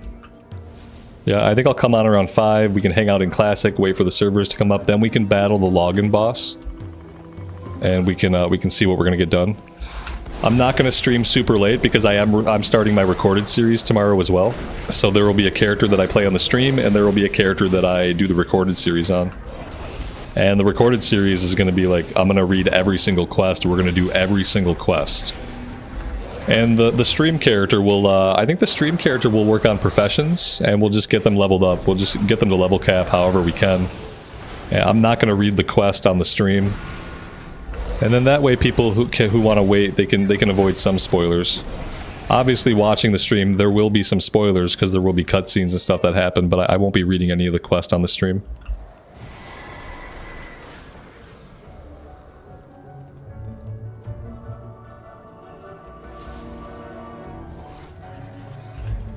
Is it worth it to buy the Epic bundle after the 26th? No, not really. The Epic bundle is for getting into the game when the game opens. Like the point of the $90 game is the $90 game lets you play when the game actually comes out, which is tomorrow. If you need to save the $30 for whatever reason, you have cheaper options which get you into the game on the 26th, which is later than when the game opens up. So like the only purpose of buying the $90 edition, in my opinion, unless you care about any of the little extras, is to get into the game tomorrow. If you're not going to be able to play tomorrow, or you're not going to play tomorrow, or you don't care about playing till the 26th, then you probably would be better off just to save your money.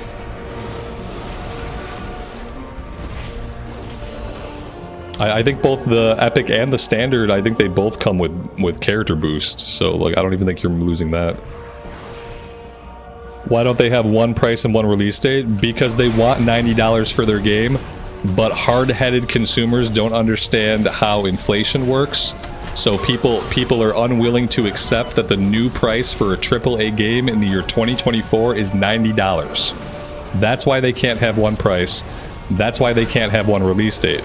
Because people are unable to accept that the price of a big AAA game is now actually $90. So in order to get your $90 that they need to keep making the games, they have to incentivize people to pay more money.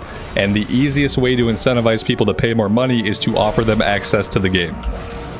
So like when people get it through their head that the new price of a AAA game is $90 and games are $90, maybe we'll see less of these practices. But until then, this is what we got.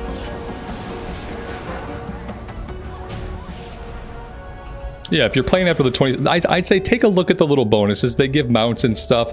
I think most of the packages give a character boost, but take a look at what you get. But yeah, if you're playing after the 26th, I would say don't bother with the expensive one, because I doubt there's really going to be anything extra in there that you care about. Yeah, it's also going to split folks up, which is like ultimately not really a bad thing. Yep. From the perspective of server stability, it's going to be the first time that we've ever had a WoW launch where we've been split up. Where the player base is split between who's playing on the 22nd and who's playing on the 26th. So that should help with login queues, both now and later.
Yeah, I never care about the toys and the mounts they give with the packages either. And most of them are things I never even look at.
Nice. We had 15 minutes left on the timer. That was awesome. Yeah, level 4 seems easy. Yeah. Yeah, +4 seemed pretty easy. I thought we were on a +2, actually. I forgot we were even on a +4. That was super smooth. Talon, thank you so much for tanking, man. I appreciate that. It's awesome. It's always a smooth run when you tank, man. That being said, I think, let's see, we've been on this character for just about an hour. I think maybe I will pop over to the Shadow Priest. Like, you know, Ret Paladin, as fun as ever. It's as fun as it ever was. It feels really good. You know, obviously I have to pay attention to what's going on the screen, but like, I don't have to worry too much about the rotation. A lot of the rotation is very reactive, and just like, if you have resources, spend the resources. If procs go off, press the procs. It's fun, it feels good. It's a lot of button pushing. I feel like I'm like pounding buttons non-stop. It's like playing DDR on like hard. It's just like, it's a lot of button pressing. Because they're all instant cast, you know? So like, I wonder how that's gonna feel after like multiple hours of Mythic Plus. All of the button pushing. The Paladin will be a class that I play. I kind of like... The Paladin's in. Like, whether the Paladin ends up in the recorded series, or the Paladin ends up on the streams, the Paladin's in. The Paladin is a main. Yep. The Paladin is a main character. Like, we can go ahead, we can like confirm that now. Yeah, he's a main. I kind of am unsure whether I want to do the recorded with him, or whether I want him to be on the streams, like, instead. Ultimately, you know, like, in the long run, it's not gonna matter. We're gonna have at least 2 characters ready for Season 1. We're probably gonna have the time to play both of those characters in Season 1, and get both of them Keystone Master. So, like, in the long run, doesn't really matter. There we go. I feel like he needs, like, just a more impressive sword with this armor. I don't know if I have, like, a more impressive sword that goes with what he's got going on. Could do, like, just one of the Ashbringers. Classic kind of seems best. This one kind of works. Try Feral Cat. The one spec I said I would never play. Yes. The one spec that earlier I said would probably be the spec that I would never even try because I wasn't even remotely interested. Mm-hmm. Makes sense. Makes perfect sense. Yeah, okay, let's continue. Someone wants to get kicked out of the stream, yeah. Right. Somebody wants to get kicked. Oh, well, you got your wish. It's not really that hard.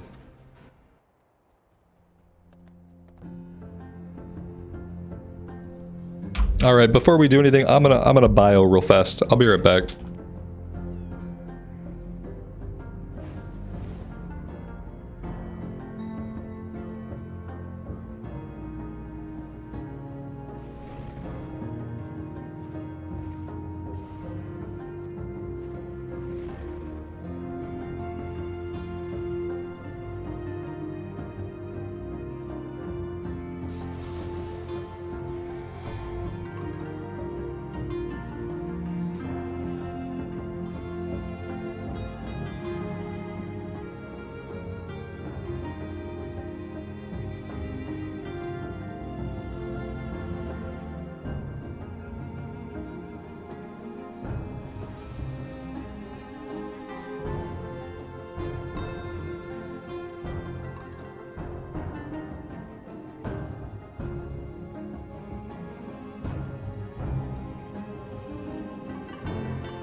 Alright, so we need to get a key.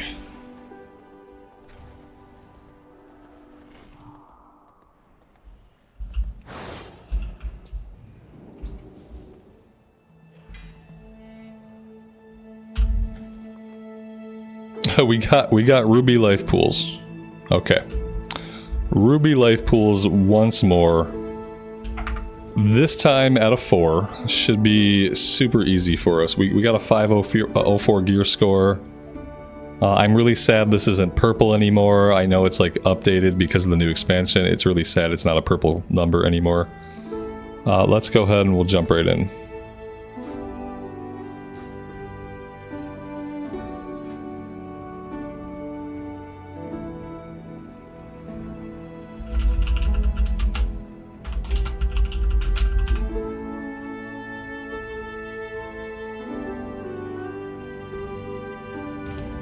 They've put Khazalgar on the map? Yeah. Oh yeah. I didn't know that. Very cool, very cool. Have they done that kind of thing before? Like putting the new area on the map before the expansion's out? Interesting.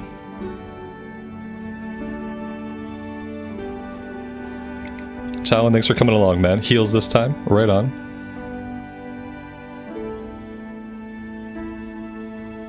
Like, zones I'm really excited for. The Isle of Dorn. Hollowfall. A zone I'm on the fence about. Ringing Deeps didn't seem that interesting to me. Let's grab these two. That'll be it, I believe. Yeah, we are full. Yeah, I wasn't really digging what I saw of Ringing Deeps, and I didn't see Ashkahet in the beta, so I don't know anything about Ashkahet.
Yeah, that's not bad.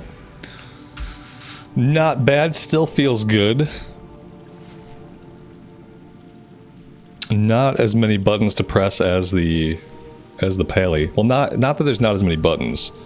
You don't have to press as many buttons as frantically as the Pally. Sven, good afternoon, good evening, buddy. Welcome to the stream. My wife made me a sandwich, and I have a feeling this sandwich is my dinner because she's going out later.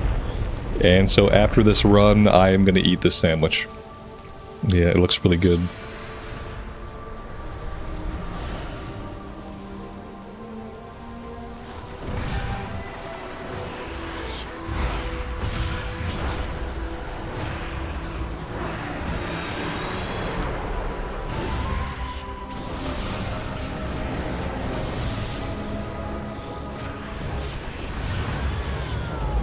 Ouch.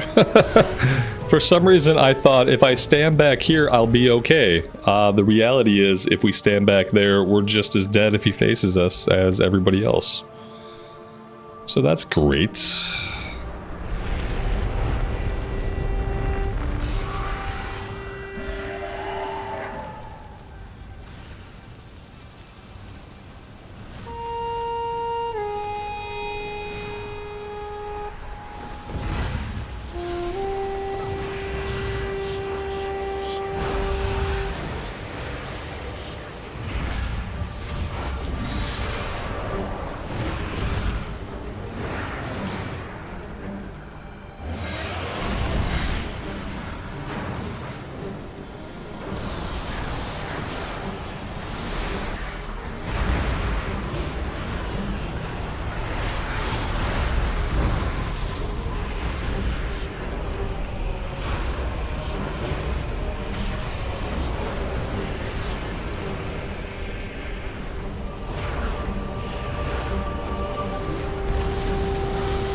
Have I decided my main yet?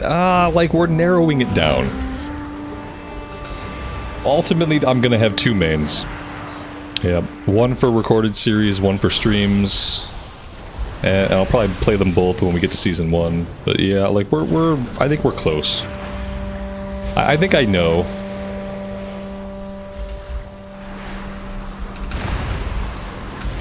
We're for sure gonna play the Paladin, either in the recorded or possibly on the stream. I think I want the Paladin for the recorded series. So we know that.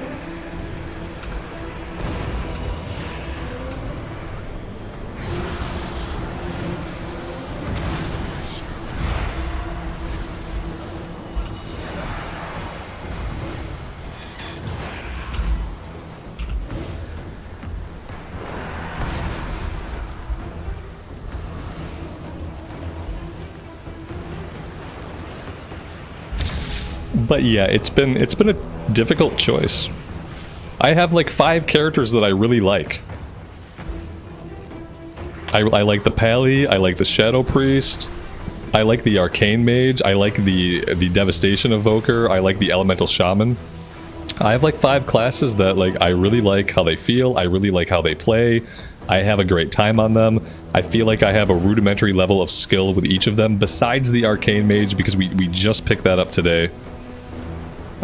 So yeah, it's been hard. I feel like it was easier to decide mains when like all the classes weren't so good. Now everything is so good and so much fun. It makes it really hard.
Yeah, it has been nice to be able to play a bunch of different specs, a bunch of different classes, and kind of get to know them a little bit and get to see like all the ways in which they are good.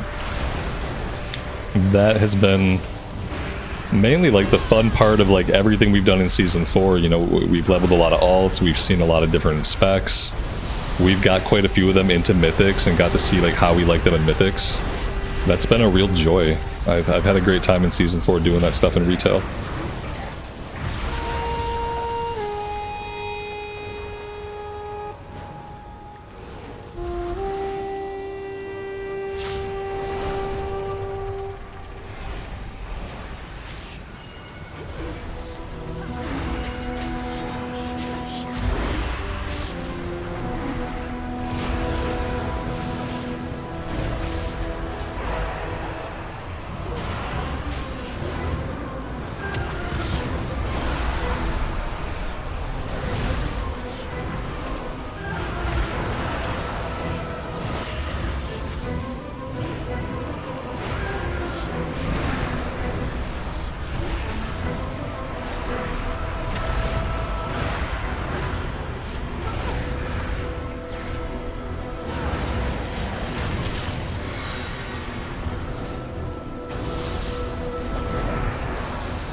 Yep, the mage almost out DPS'd us, and then he got himself killed.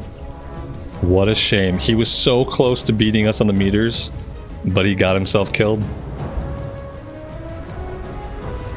Can't DPS if you're dead.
Early access is tomorrow. The War Within releases tomorrow at 3 p.m. Pacific time, which is 6 p.m. Eastern Standard Time and sometime around 11 o'clock or midnight for folks in the EU.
Very nice.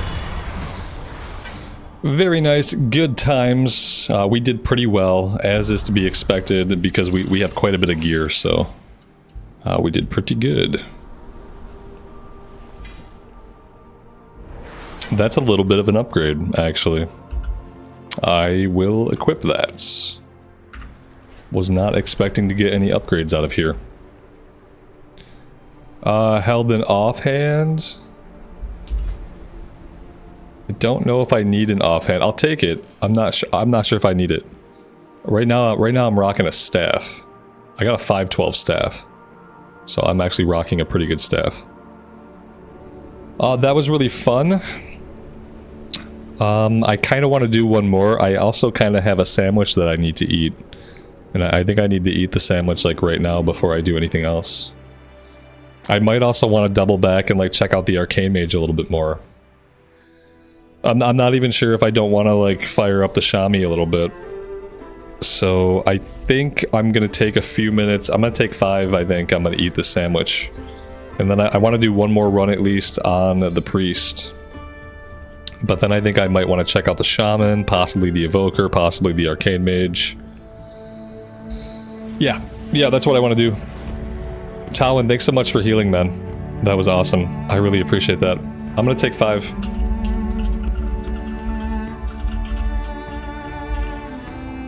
Let's see. Yeah, we'll just 5-minute break. Back soon. And I am gonna eat my sandwich. I'll see you guys on the flip side.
Alright, we are back.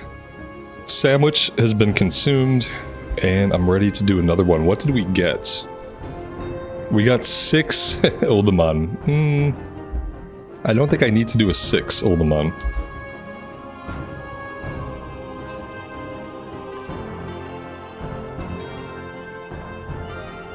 I mean, it would be higher, but it's not necessary.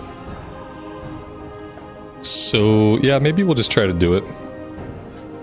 I kind of don't like Uldaman anyway, but maybe we'll try to do it.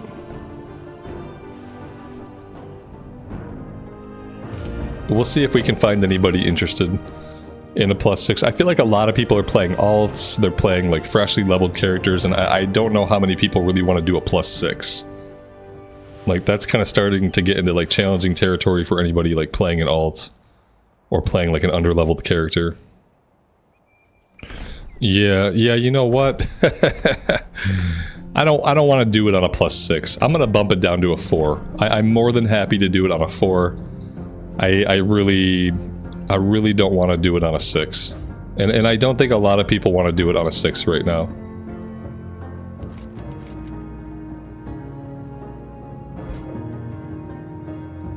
Yeah, there's no vaults this week. Oh. Right, okay. Yeah, I think a 4 is fine.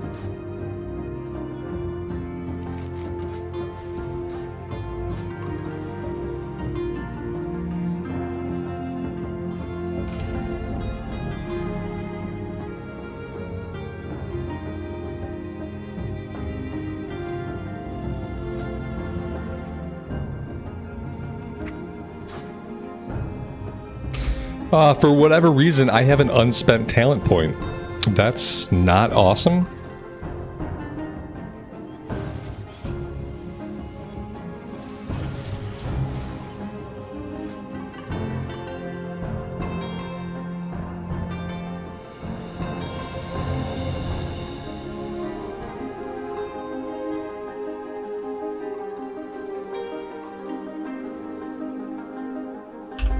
It's very possible that nobody wants to do Uldaman, period. On a +4 or otherwise.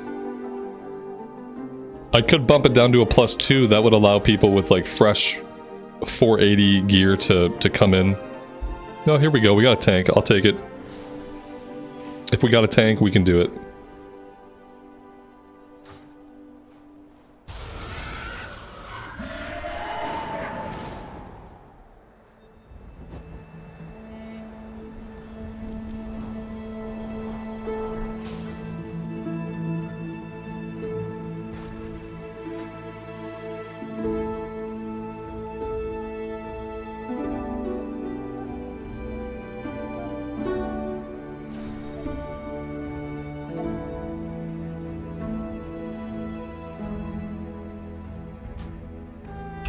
There we go, we are good.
Apparently the healer has gone to get his 4-piece, which means we're maybe gonna have to resummon him. No, it looks like he's good.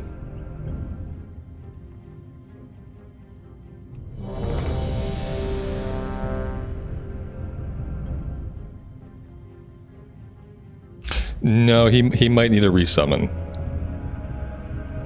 No, he clicked. Alright, we should be good.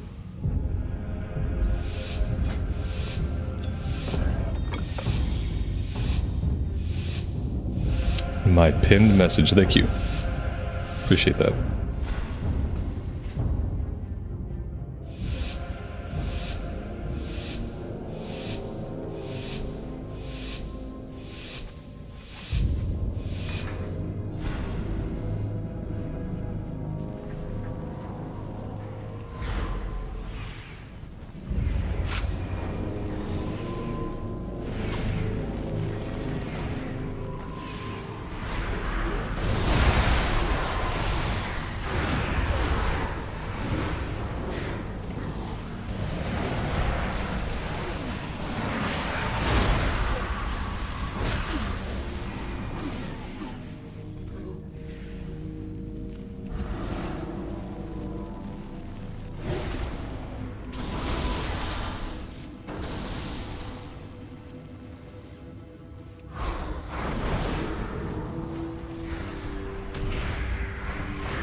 No server downtime tomorrow. Blizzard will flip the switch at 3 p.m. PST. That's really cool. And that's exactly what I was hoping for. Because that's what they've been doing recently. They've been having the servers up and they've just been flipping a switch and then all of a sudden we're live with the new update. They've done that several times like this last year. Most notably they did it with like sod phases. But yeah, that's really cool. That's actually really cool.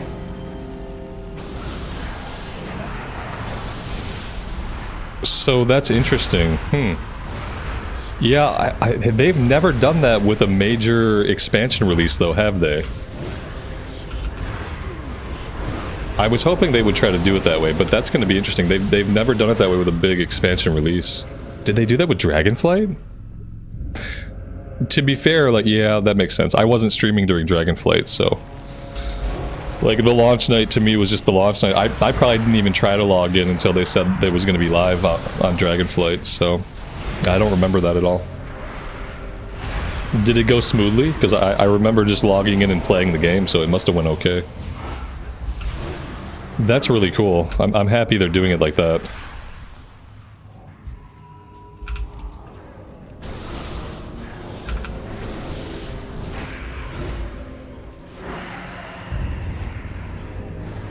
Waiting for the boat for a long time. Yeah, I kind of do remember the boat being bugged or there being something weird about the boat.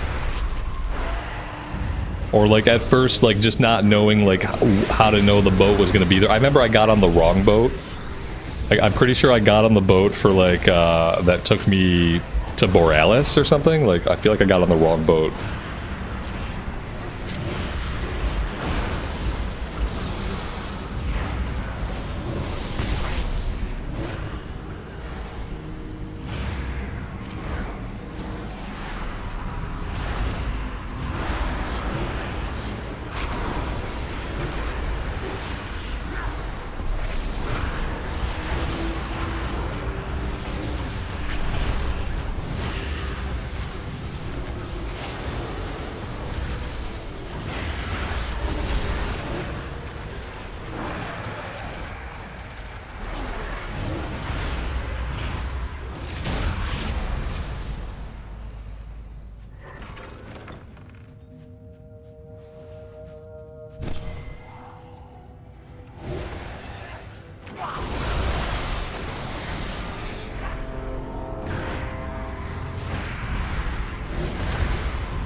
This has been a relatively pain-free Uldaman run. And not all of them are.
Do I ever get bored of WoW? No, not really.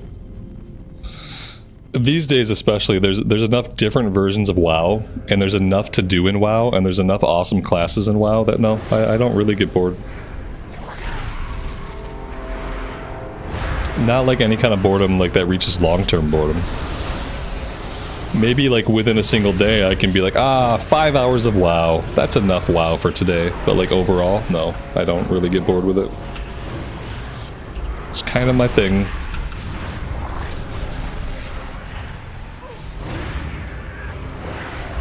I've been playing it for 20 years, so if I was gonna get like permanently bored with it, or like long-term bored with it, it probably would have happened already.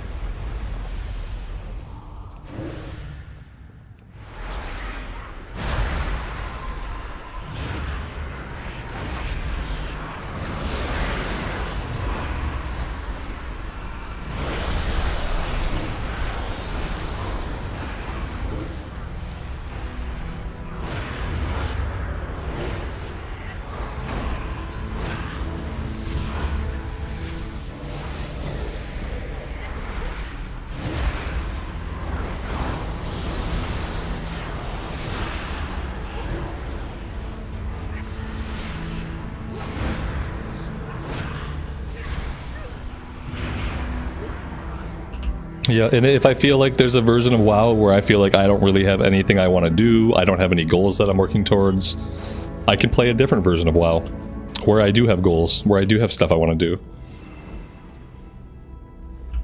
And then it's like, even if you get temporarily bored, I mean, they're adding content to the game all the time. So there's always new stuff to do. There's always the next release, the next thing coming out, the next thing on the horizon.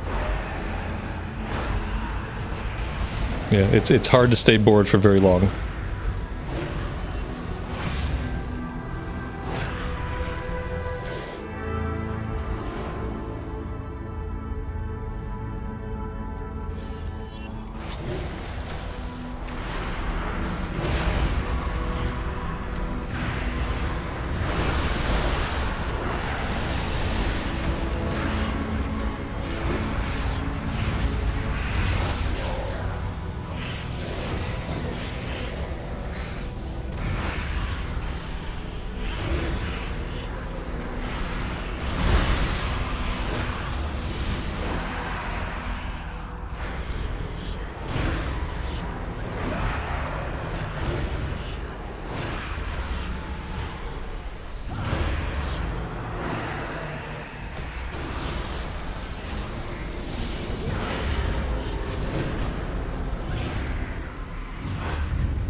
It's the best class ever. It's a pretty fun class. It's a good class. I don't think I'm the best at it ever, but and I'm not sure if it's the best class ever, but it's up there. It's definitely a contender.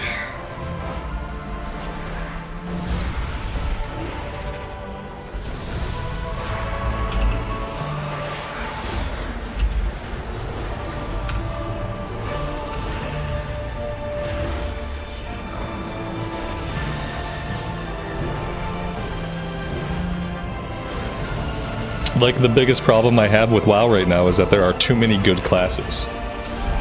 There are too many amazing specs, there are too many specs that I enjoy playing. There are too many specs that I want to see more of. Like, there's just like, yeah, too many good classes to play.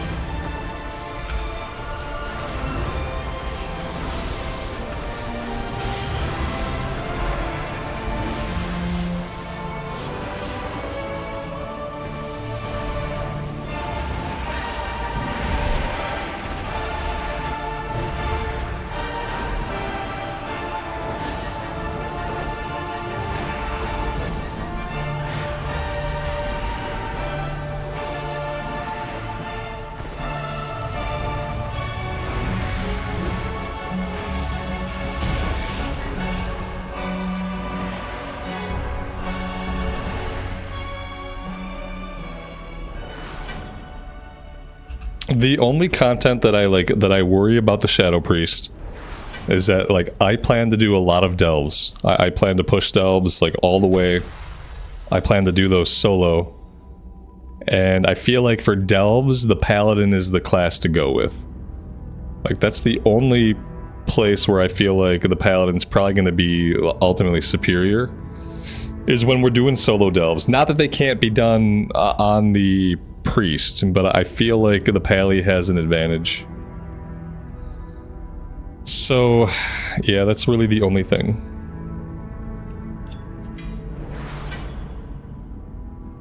So I think the Pally will probably, like, whether I do the Pally on the recorded series or the Pally on the stream, like, I think the Paladin will be my delve character. That'll be the character that I push delves with. Why is it? It just feels like the Paladin to me is, like, easier to play in a solo situation, and it's more intuitive in a solo situation, and it's more self-sustainable in a solo situation, just for, like, how I play the classes. Like, how I play the classes and, like, my familiarity. I'm very familiar with Shadow Priest in a group. I'm not super familiar with Shadow Priest, like, out on my own, especially in challenging world content. Like, I don't know what that feels like. You know, I don't know what it feels like to be in challenging solo content on the Priest.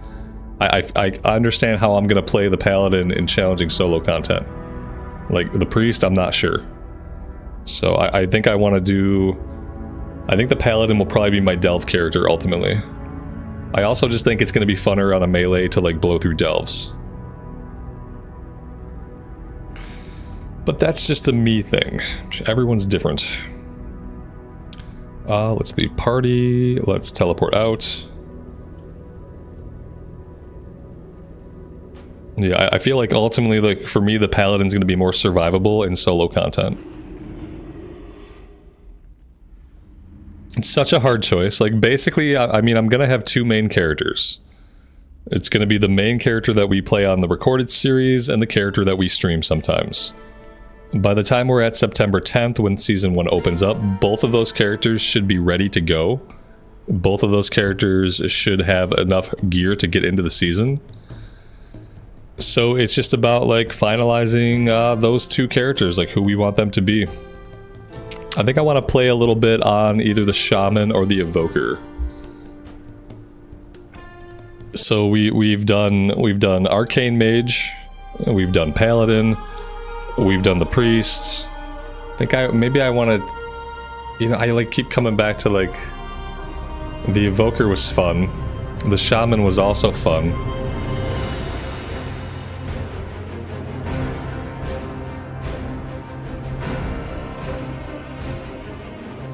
Like I said, there's just too many fun specs. And it's possible that by the end of the expansion, it's likely that we'll have played all of them. I kind of want to have at least, like, a solid roster of, like, 4 or 5 characters. That way we don't need to level up any more characters. We know exactly, like, what we're doing.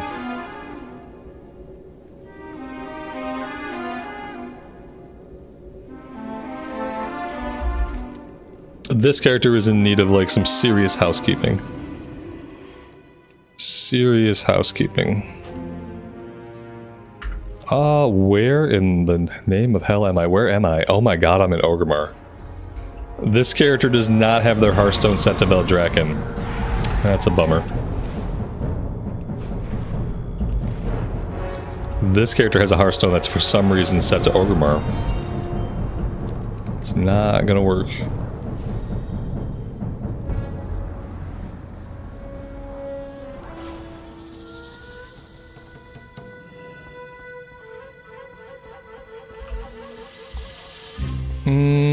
Let's see. Yeah, I'm not familiar with the Orgrimmar portal room at all. It's probably not. Well, maybe. Maybe it's all the way in the basement? It seems unlikely. Okay, maybe it is. Caverns of Time. No Veldraken portal.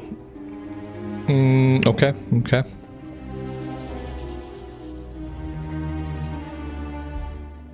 I'm looking for the portal to Veldraken. Yeah, like I would like to get to Veldraken. my Hearthstone's not set there for whatever reason. Yeah, I thought it was upstairs. I didn't see it. I wish they would go back to having like a city-specific Hearthstone. You know how we have the Dalaran Hearthstone? I feel like anytime they have like a new hub, they should give you a specific Hearthstone that takes you there. Here it is. I'd love to just have a Veldraken Hearthstone. And a normal Hearthstone. That'd be cool. Alright, yeah, let's do a run on this character. I feel like that'd be good. What is our item level? A 4, right at 480. We've done mythics though, haven't we? Haven't we not done mythics on this character? Yeah, we've done a couple of mythics, so it's possible. It's possible for us to do a +2. So let's go grab a key.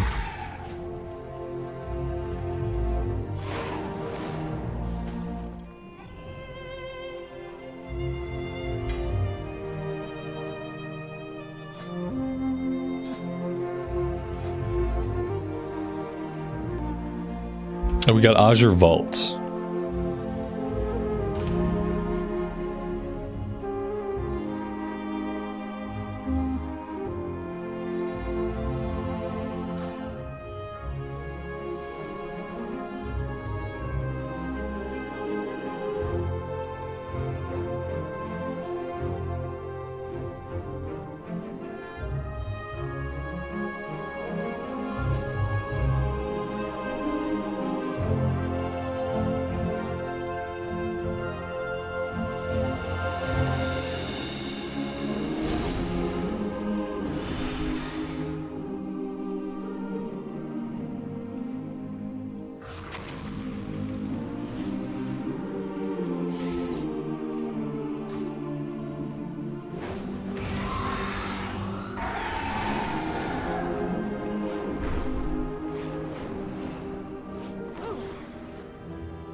Yeah, I remember all of the shaman buttons. Like, the shaman rotations are pretty simple. They're not incredibly complicated. They don't require like a ton of setup. I remember them being like relatively simple. So that's good. Azure Vault. All the way down here.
Alright, now all we need is a tank. Where are all the tanks? Somebody's gotta want to try their hand at a +2.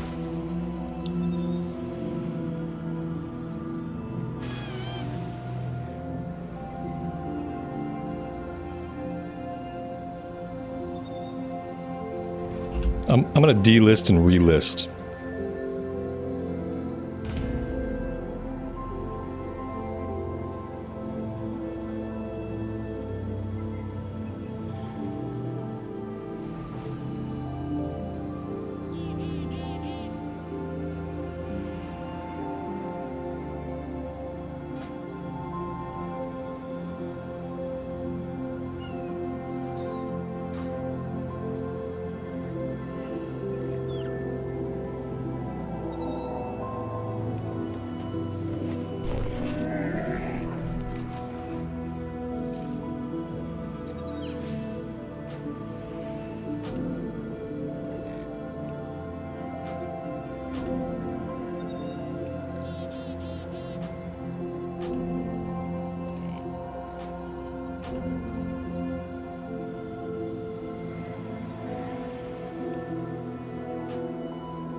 And still no tanks.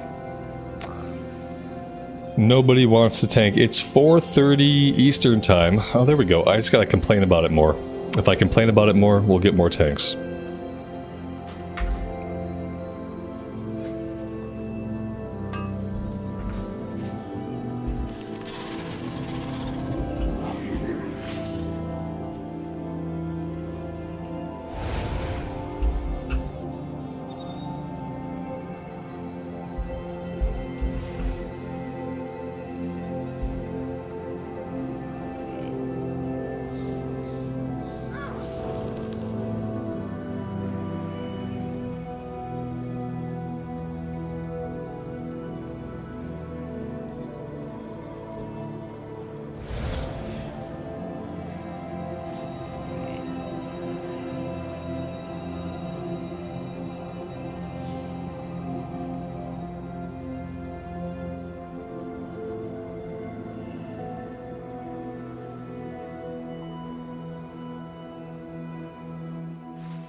Not bad.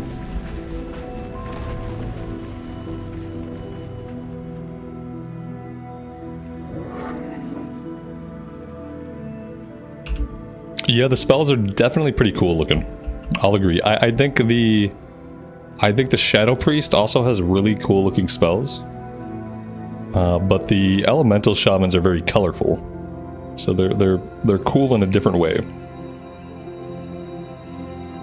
And then yeah, and then same thing, like I also think that arcane spells are really cool looking. I think that like basically any spells in the game look really good. Like everything looks good. Like, yeah, the only ranged class I didn't really like, honestly, was Demonology Warlock.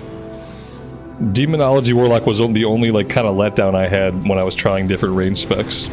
But Destruction Warlock, the spells also look amazing.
I'm not sure why, but I'm an Earthen with Demon Hunter wings. And now I'm just myself with Demon Hunter wings. Not really sure why.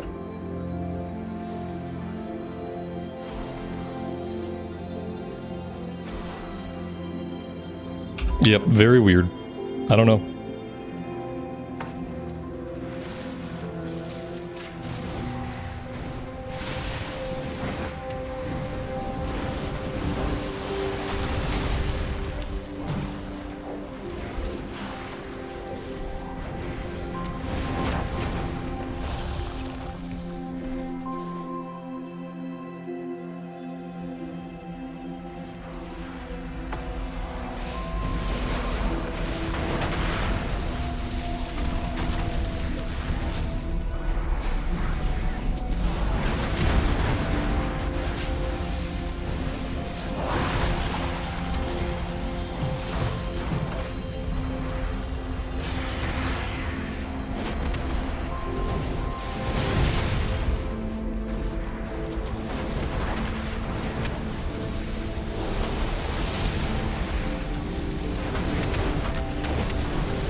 For some reason, I thought that was like just to the right of me enough so that I didn't have to move. What a bummer. Have I decided who I'm gonna main? Yeah, basically at this point, yeah. We're gonna have two main characters. One of them is gonna be in the recorded series where I read all the quests. The other is gonna be on the stream. And then by the time Season 1 comes out, on September 10th, we should have both of those characters ready to do Season 1 Mythics. But yeah, right now it's looking like the Paladin for the recorded series. And then probably the Shadow Priest for the streams. The Paladin is kind of locked in. But yeah, like I've kind of decided.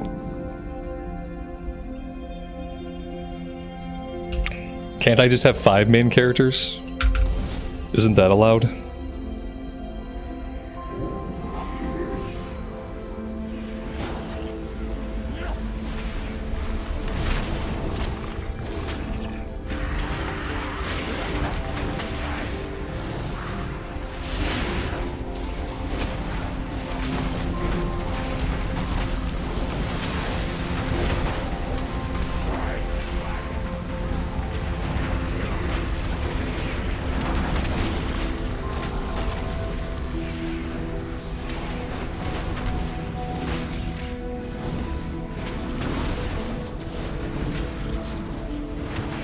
A character for each day of the week. Okay, there we go. That's it. we'll have 7 main characters. We'll have a character assigned to each day of the week, and that's the day we'll play the character. That's it.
Yeah, see, that was the problem with the pre-patch event. The pre-patch event let me play too many characters and mythics.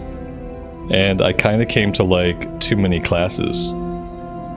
Whereas if we had not had the pre-patch event, if it had not been as easy to level up characters, then it would probably have been a really easy choice just to stick with the Pally and the Shadow Priest.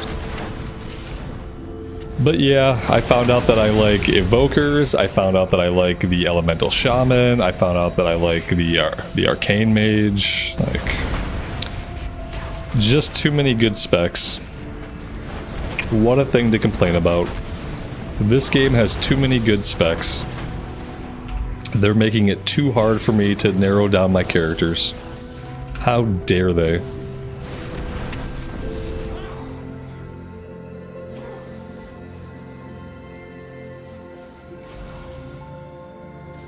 At some point or another, we'll probably end up playing all of them during the course of the expansion. I mean, we have 2 years. Assuming we have 2 years with War Within and that it's not like a 1-year expansion, then we should have lots of time.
There we go.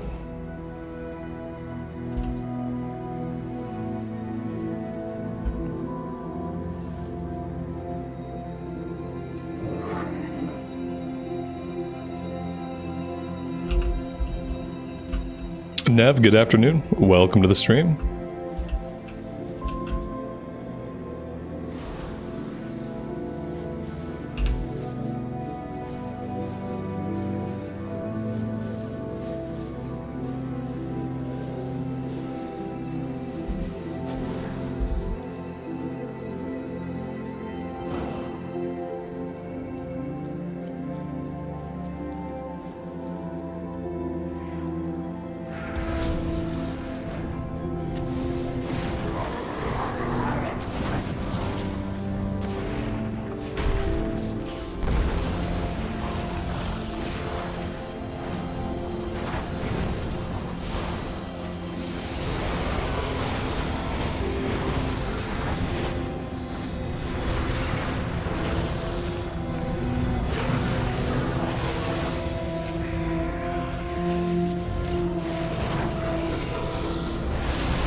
Ouch.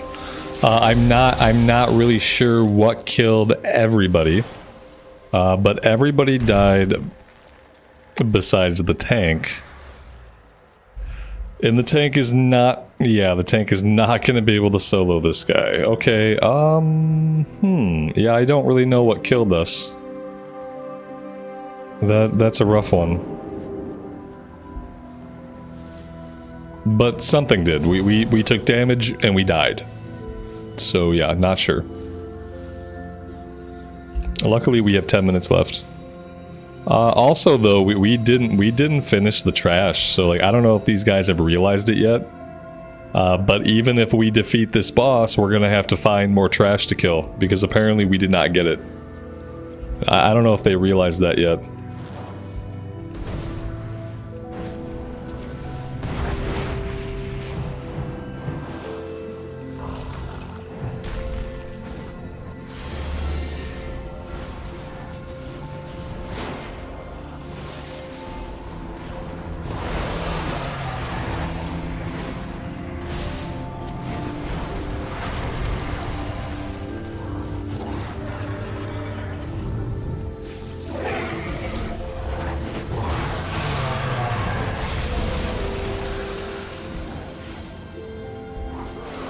Yeah, I mean, I'm going after the crystals, and like, the harder I go after the crystals, the faster we die. So I'm not really sure about that. Humorously, I've never had a problem with this boss in the past. This boss has never posed a major problem to any group I've ever been in. So I'm not really sure what it is. As soon as the crystals come up, like I switch to the crystals, we're AoEing, and we're dead. I don't think this group is gonna get this. Which is, it's rough to say that with 8 minutes left in the run, but there's something critical that somebody is not understanding. And unless they come to understand it, we're just going to keep having the same exact thing happen to us. Yeah, which is fine.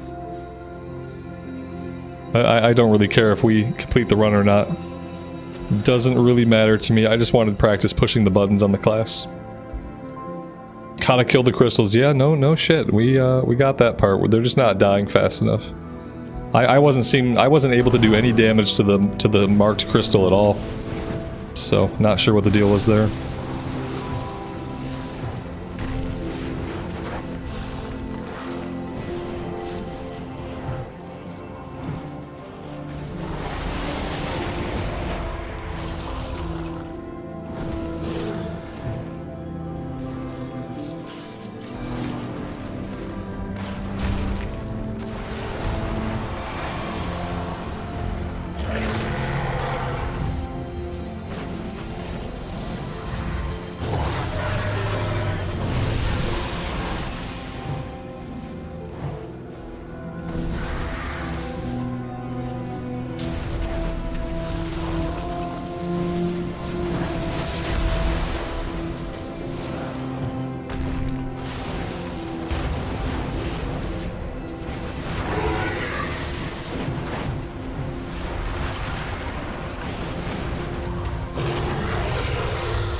Well, there we go. We figured it out after all. 6 minutes left. Now we have to leave, and we have to kill the rest of the trash. We have 5% of trash.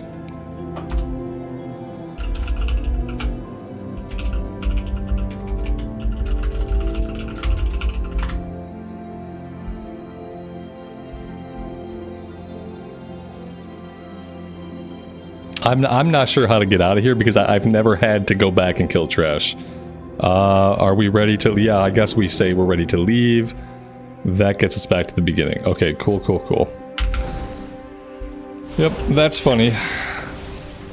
Typically you kill all the trash first.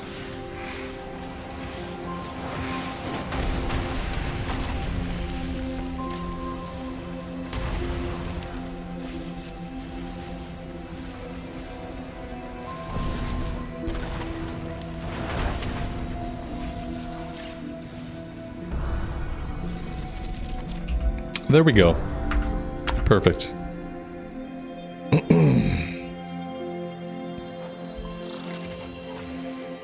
Yeah, the chest is at the end. It can mail me whatever it is. Like oh whoops, whatever it is, it can mail me the item. I don't need to go get it out of the chest. We probably won't even have an item in the chest, but assuming that we do, it'll just get mailed to us. I'm not worried about going all the way back to loot the chest. That's too much work, and I don't want to do it. I don't want this quest. Stop trying to give me the quest. Like 5 years later, I wish they would stop trying to give us the Call for Allies quest. Like it's fine. We don't need it. Stop automatically giving it to me every single time I'm in the city. So yeah, the shaman. The shaman's a strong contender. It's a fun class. The spells look really cool. The rotation is kind of forgiving. We can do decent damage on it, and I don't have to be like super focused on my action bar. Also very fun. Let's do a run on the Evoker. Because the Evoker was also a fun class.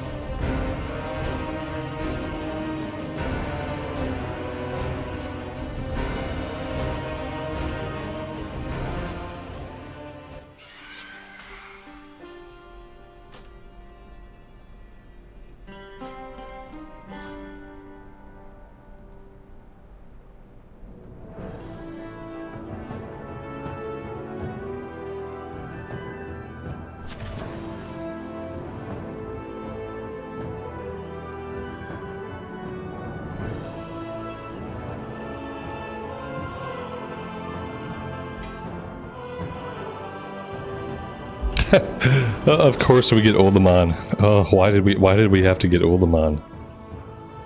I'm really hoping that in the War Within there aren't multiple dungeons that I just can't stand.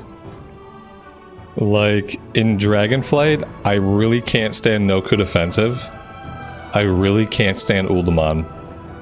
I'm not a huge fan of Ruby Life Pools. That's about it. Everything else I'm fine with. But those three, I just don't really like. And I hope that in the War Within, there's less dungeons that I don't like. I hope the dungeons are... I hope they're better.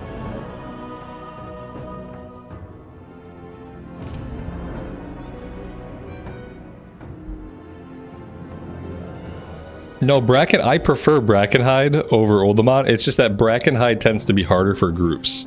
Like, it's not even that I don't like Brackenhide, but sometimes we have a hard time in Brackenhide. But I would much prefer Brackenhide over Oldemon or No-Code Offensive, or even Ruby Life Pools. I just don't like the aesthetic of Ruby Life Pools very much. So yeah. Alright, yeah, I remember what we're doing on this character. Yep, I remember actually perfectly. Yep, it's all fine. Mm-hmm.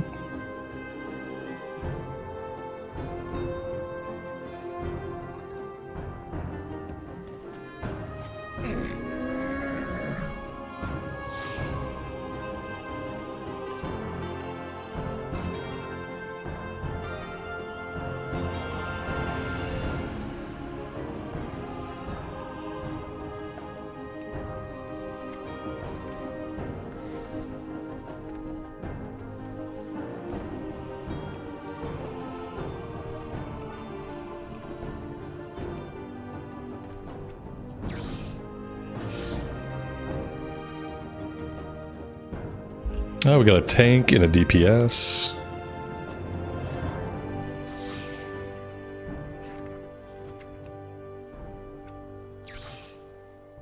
I don't think I like really any of the male sets that I have.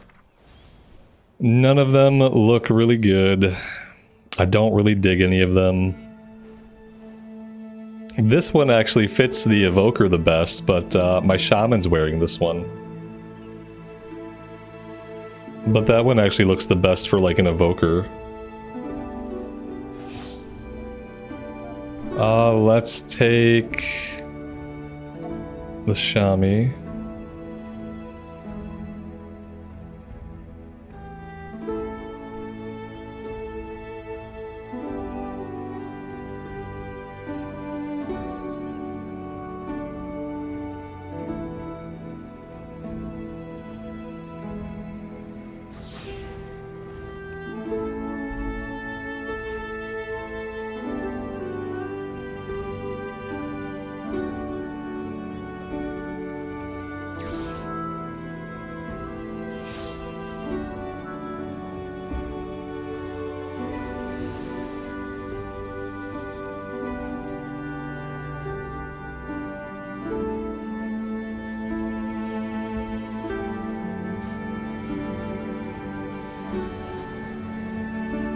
Apparently I have a talent point. Very nice. Deep breaths cooldown is reduced. That seems good by 1 minute. Oh, yeah, I think we want that. Yeah, I think that's a crucial part of the class. Yeah, let's take that. Mm-hmm.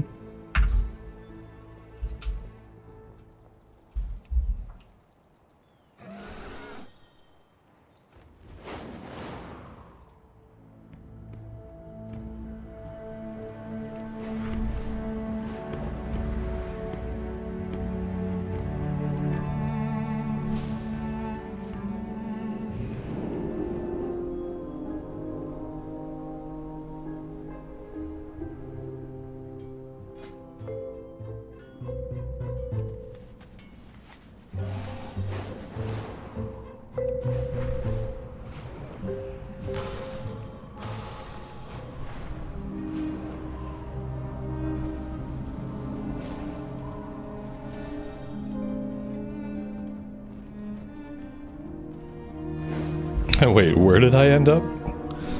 What happened to me? Where did I go? Okay, I went the wrong way.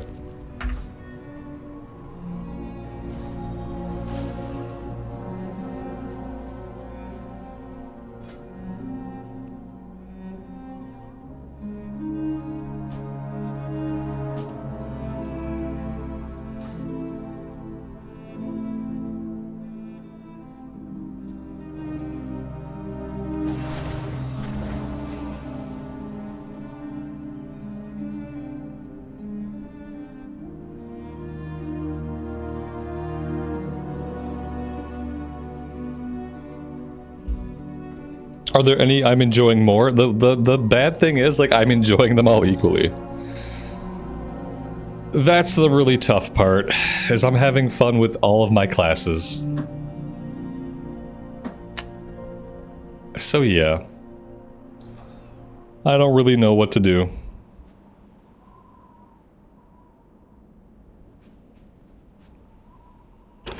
Have they talked about, like, any plans to allow evokers to stay in their visage form during combat? I would almost main this class. It's so fun and the spell effects are so cool, but like I kind of don't like being a dragon person in combat. And if they would simply entertain the idea of letting me stay in my visage form 100% of the time, that could be a game changer for me and like how I feel about the class overall. It's bad for being able to choose, but good. Yeah, it's good. It's a good problem to have. Yeah, like all the specs are too good. I can't really decide. It's a good problem to have.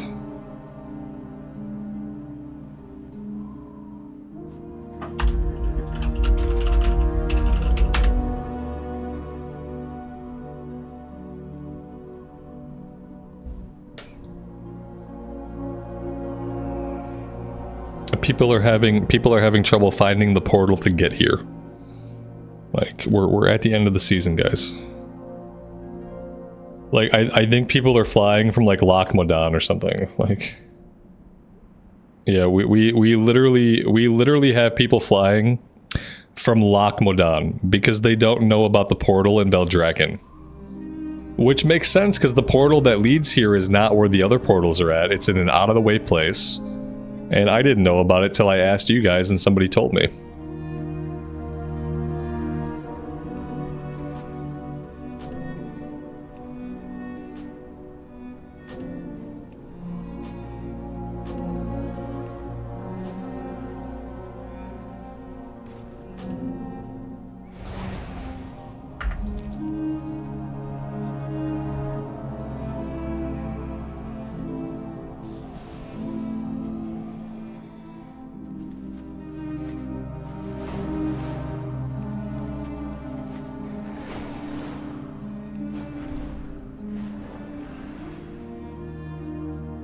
Alright, let's see how we do. I remember most of the button pushing. There's not a ton of buttons. There's definitely not ability bloat. Ability bloat is not a thing for the Evoker. Let's do a ready check.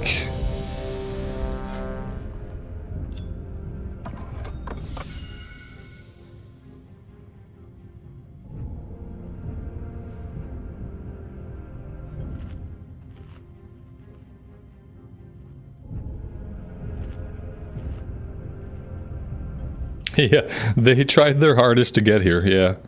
At least they tried, you know? Now they know there's a portal, so next time they'll do better. The one guy who's not here, he ended up in the wrong instance. I've done that before. He just ended up in the wrong... He went to the wrong portal, ended up in the wrong instance. Who knows where he's at now, or if he'll ever join us. I feel like another ready check is in order, because like there's no way we're ready. Everybody checked ready, but the two of them are not even in the run, so they can't possibly be ready. Okay. That's fine. They just don't know. It's the end of the season. It's their first time here. They clearly don't know how to get here.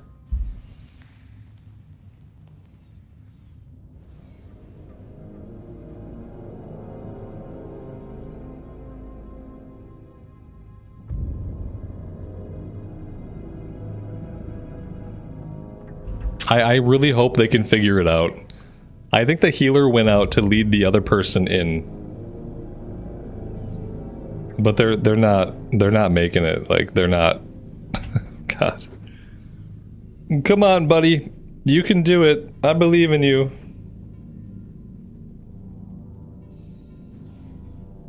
Alternately, I could kick the person that can't find their way here, and we could replace them with somebody who can get here.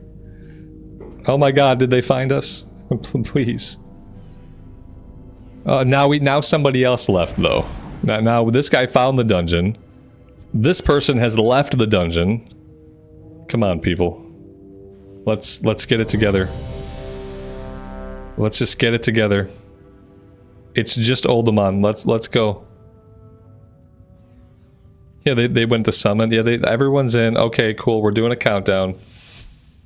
I hope everyone's actually here and that we're actually ready, because we're doing it.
The music popped out of nowhere. Yeah, that's the Lost Vikings music. It's really annoying. I really don't like Uldaman at all. Like, they took a great dungeon from Classic and they basically ruined it for me, so I really don't appreciate it.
I mean, I have to say, I have a lot of fun on this class.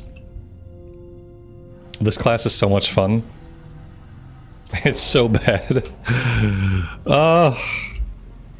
Why do I enjoy this so much? I really don't know.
What's my favorite season? NFL. NFL season.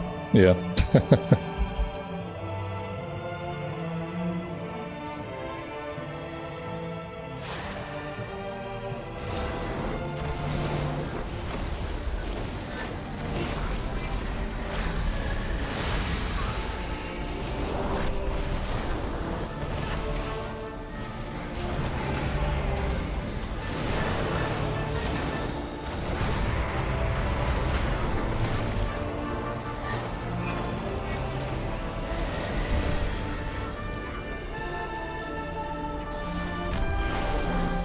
Damn. I was doing so well. I got stunned right in a ground effect. What a bummer. What main am I leaning towards? Evoker. I'm leaning hard towards Evoker. Yeah. I don't know, guys. I don't know what to say. There's something incredibly fun about the abilities. Yeah. I don't know. It's a tough one. Oh my god, I got a res. What a frickin' shock.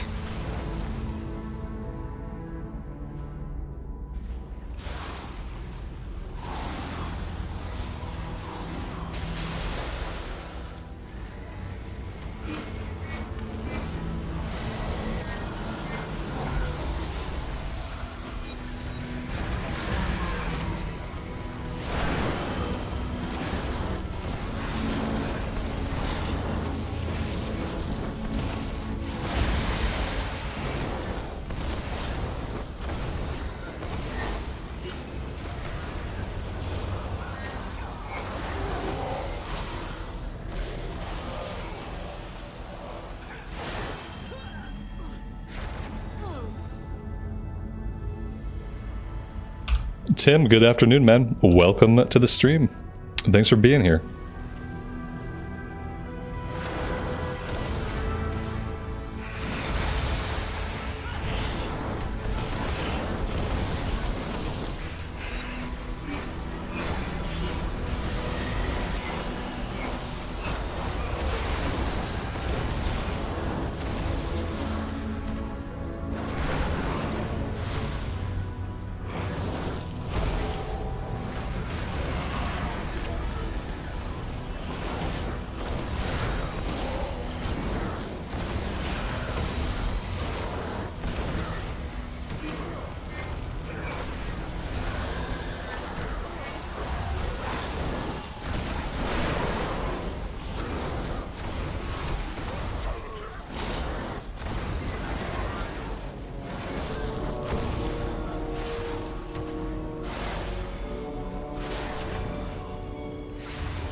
Is it just the dragon form that's put me off this one? It's been just the dragon form that's put me off this one since I started playing it. Like, since we got this character to max level and I did 5-mans on it, like, I kind of knew, like, really early on that I really enjoyed it. And yeah, like, it's just an aesthetic thing, but I don't think it matters. Like, I think this class is really good. I think the button pushing is a lot of fun. And I really don't know if, like, being a dragon person is going to be detrimental enough for me not to play this class.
Yeah, I don't know, guys.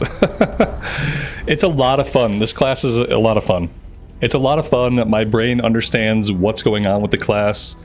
It has a good balance of like priority and reaction and rotation.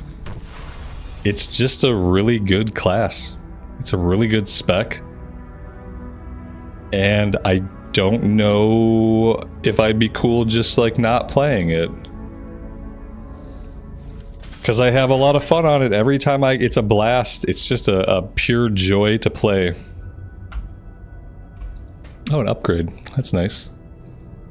Yeah. I don't really know. I don't know what to do.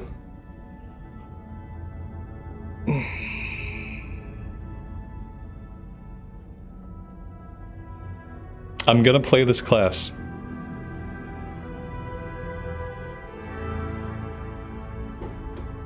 Yeah, I don't really know what else to do. So, like, I'm gonna play this class, like the first two classes we're gonna play. We're gonna do the Paladin and we're gonna do the Evoker. And I think the Paladin is gonna be the character that I do the recorded series with. I'm gonna do the recorded series with the Paladin. That's where I'm gonna read all the quests. We're gonna read all the quests in the recorded series. And the Evoker we're gonna play on streams.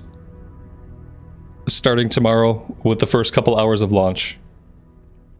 Yeah, and like, so they're both gonna be a main. And there's gonna be more than enough time to level up the Shadow Priest, to level up the Arcane Mage. Like, we're gonna have time, like in the fullness of the expansion, we're gonna have lots of time to do lots of different stuff. Like, how many characters have I done mythics on today? A lot. Oh, we've done mythics on a lot of characters today.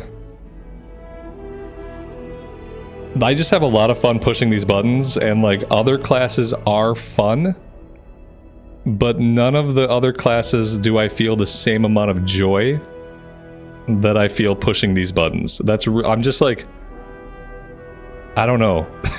It's really hard to explain. It just feels really good. Like, I don't feel overwhelmed by it. But I don't feel like it's like super easy. I feel like there are things to understand. There are things I can do to improve. But ultimately, it's just fun to play. I seem to be able to play it and be on stream with it, so that's always a plus. There's not like a complicated setup for the opener. It doesn't have a billion like DPS cooldowns. It has some abilities that have cooldowns, but there aren't like a bunch of different DPS cooldowns. We've got some movement, we've got some defense, we've got some heals. Like, it just is really good.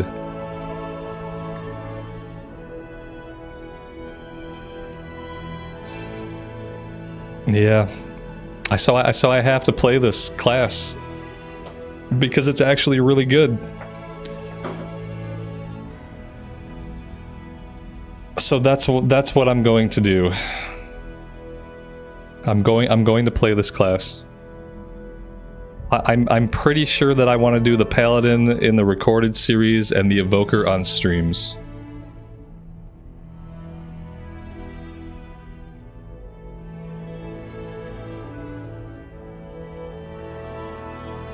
But then again, like, it could go either way with me. I could do this class in the recorded series, and I could do the Paladin on streams. Like, yeah, it's a tough one.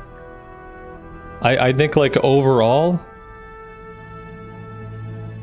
I'll probably be putting more time into the recorded playthrough, like at least initially, because I don't think I'm gonna stream this weekend. So I'll stream tomorrow. We'll play for a couple hours opening night, and then I'll probably stream for a couple hours on Friday. But besides that, I'm really gonna be like heads down recording, because I want to read all the quests. And I want to see all the lore. And I know, like, a lot of the people who come around the channel are interested in those things too. So I'm kind of gonna focus on the recorded series. So I really don't know.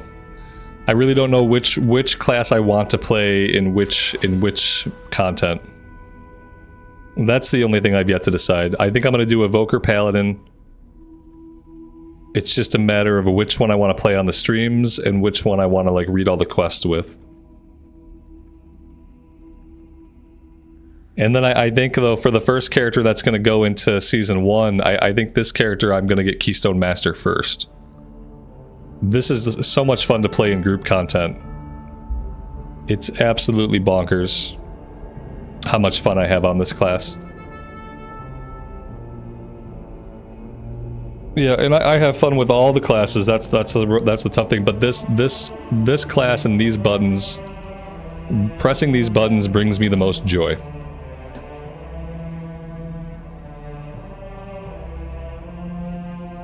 Yeah, this has a little bit more of a learning curve than the Paladin. I do feel like there's a little bit more skill involved here. Sometimes just because you have to aim stuff. There's stuff that you have to aim. So you kind of have to get good at that. But they're kind of equivalent skill level. I do feel like the Paladin is easier just to slam buttons. Whereas with this, you do want to make sure that you're doing a couple of things when they come off cooldown. There's a few positional things to think about. But I feel like they're almost like on par with each other. These buttons are more fun to push. The Pally buttons are more like frenetic. The Pally has like a faster sense of like action because you're always slamming buttons like non-stop. Whereas I kind of like with this, we have a channeled ability. We have a couple of other like channel casts. It's not all slamming like instant cast spells all the time.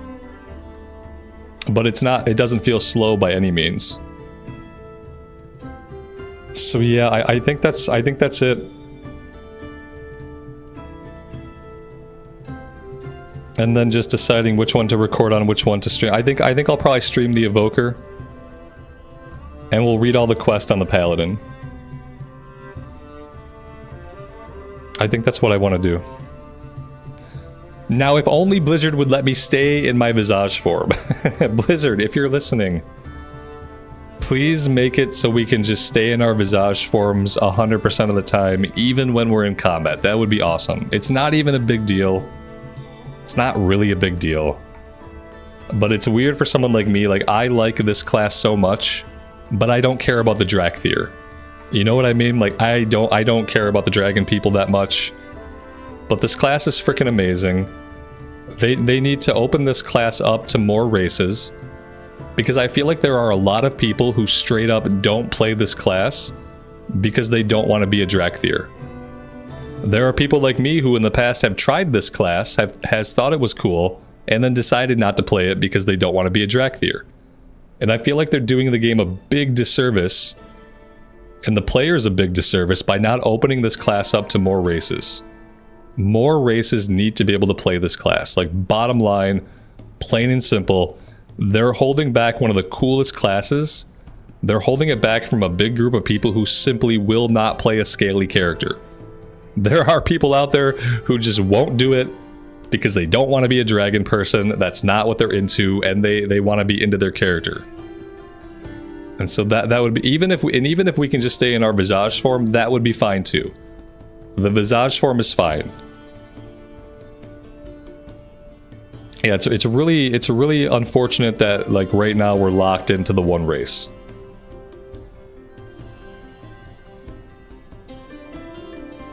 Yeah, when you're in your battle form, you're not wearing your armor. Yeah. Like, and like it's cool. Like, I don't mind because like when I'm walking around, I'm in my Visage form, so I get to see my armor a lot of the time. When we're in combat, we're moving around, we're blasting stuff, spell effects are going off. Like, I don't really care so much then. I guess like I really like that at least when we pop out of combat, we're back in our Visage form, we can see our armor, we get to hang out with our actual character. Like, and I can tolerate turning into a dragon for the sake of like doing my abilities for now. But I would like it to change. Like in the future, I would like to be able to stay in my Visage form 100%. I would like the ability to play other races as this class. I feel like those things have to happen at some point in the future, right? They're not going to lock Evoker behind the Drakthir. Like, especially outside of Dragonflight, it doesn't make sense to do it. it kind of made sense when it was like they were like one of the cornerstone features of Dragonflight. Like, ooh, brand new Drakthir Evokers. Okay, cool. Like, it made sense. But now that we're moving beyond Dragonflight, now that they've had time to be around the other races can use these powers. These are like, it's arcane, it's order magic basically. You know, it's all from the Titans. And many other races can already use order magic through arcane magic and by being mages. So there's already precedent for other races to handle these powers. And it's only a matter of time before the other races would learn from the Drakthir how to be evokers. And I feel like the War Within is a good time for that. Certainly by midnight. Yeah, if Draenei can be warlocks, right? Everything is possible. Yeah, I feel like opening it up would be great. But I don't care. I'm gonna play it. I'm gonna play it because the buttons are too fun. I can't just put it on the shelf and not touch it. I feel similarly about the Shadow Priest. Like, we are gonna play like these other characters at some point during the expansion. But I do think in the beginning I'm gonna focus on the Paladin and I'm gonna focus on the Evoker. That's it. That's my final decision. That's what we're going with. Yep. That's what we're doing. And then, like, the mage, like, yeah, like, for sure we're gonna get to the Shadow Priest. Like, that's gonna happen, like, for sure. The mage, like, it could be the mage here, it could be the shaman. Like, it could look more like this.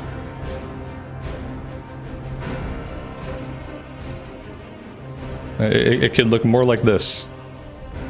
This could be our War Within roster could look like this, and I would be very happy with that.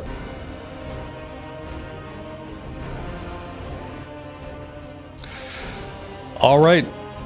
Yeah, this looks good to me. I'm gonna leave it like this for today, guys. I really appreciate you all being here and hanging out with me. I've had a great time. I'm happy to have the opportunity to get on these characters and to try to figure things out. And now I think I figured it out. So yeah, we'll be back here tomorrow. I might come on around like 5 o'clock. Like, I might come on an hour early, just in case. They're not doing a big maintenance tomorrow, so servers are not going to be down. The servers are going to be up.